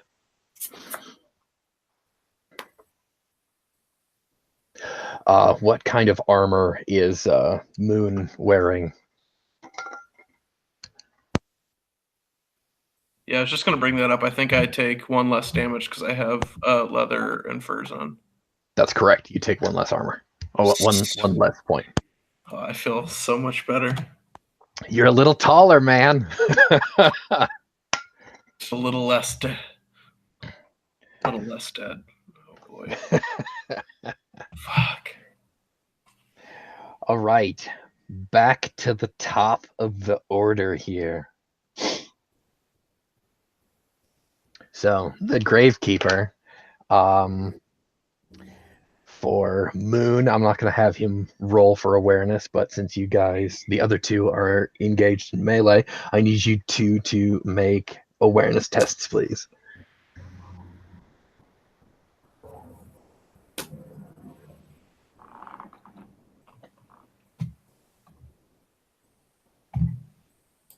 You want Moon and Tone to do that, right? You and Tone. Okay. 27. Had an extent. Oh, there you go. Nothing's going to get by you. 21. 21? Okay. So the Gravekeeper, as you assume he's the Gravekeeper, drops his shovel into the dirt, and he turns back down the path that goes down the hill deeper into the gully. And he takes a couple steps in that direction, kind of leaving the area of combat there. Takes 2 steps, and he vanishes in a puff of smoke. And the skeletons there in front of you, they fall as if the black magic that was holding them up is dispelled. And I'm going to shout at the top of my lungs, "Give me the one who is known to me."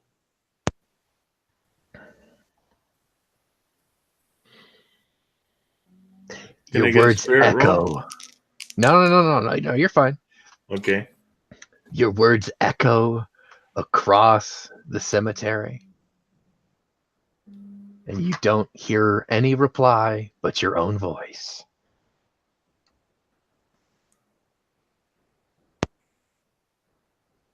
This isn't over. Am I still face to face with a monster that wants to fuck my face off? No, that thing is gone. That prickly cold feeling is not in front of you anymore. So I think right here we will wrap up the session. Thanks for tuning in. That's right. You better run. Thanks for tuning in, everybody. Sorry about the session being a little choppy. You will be back next week with a full party and new faces. Good night, everybody.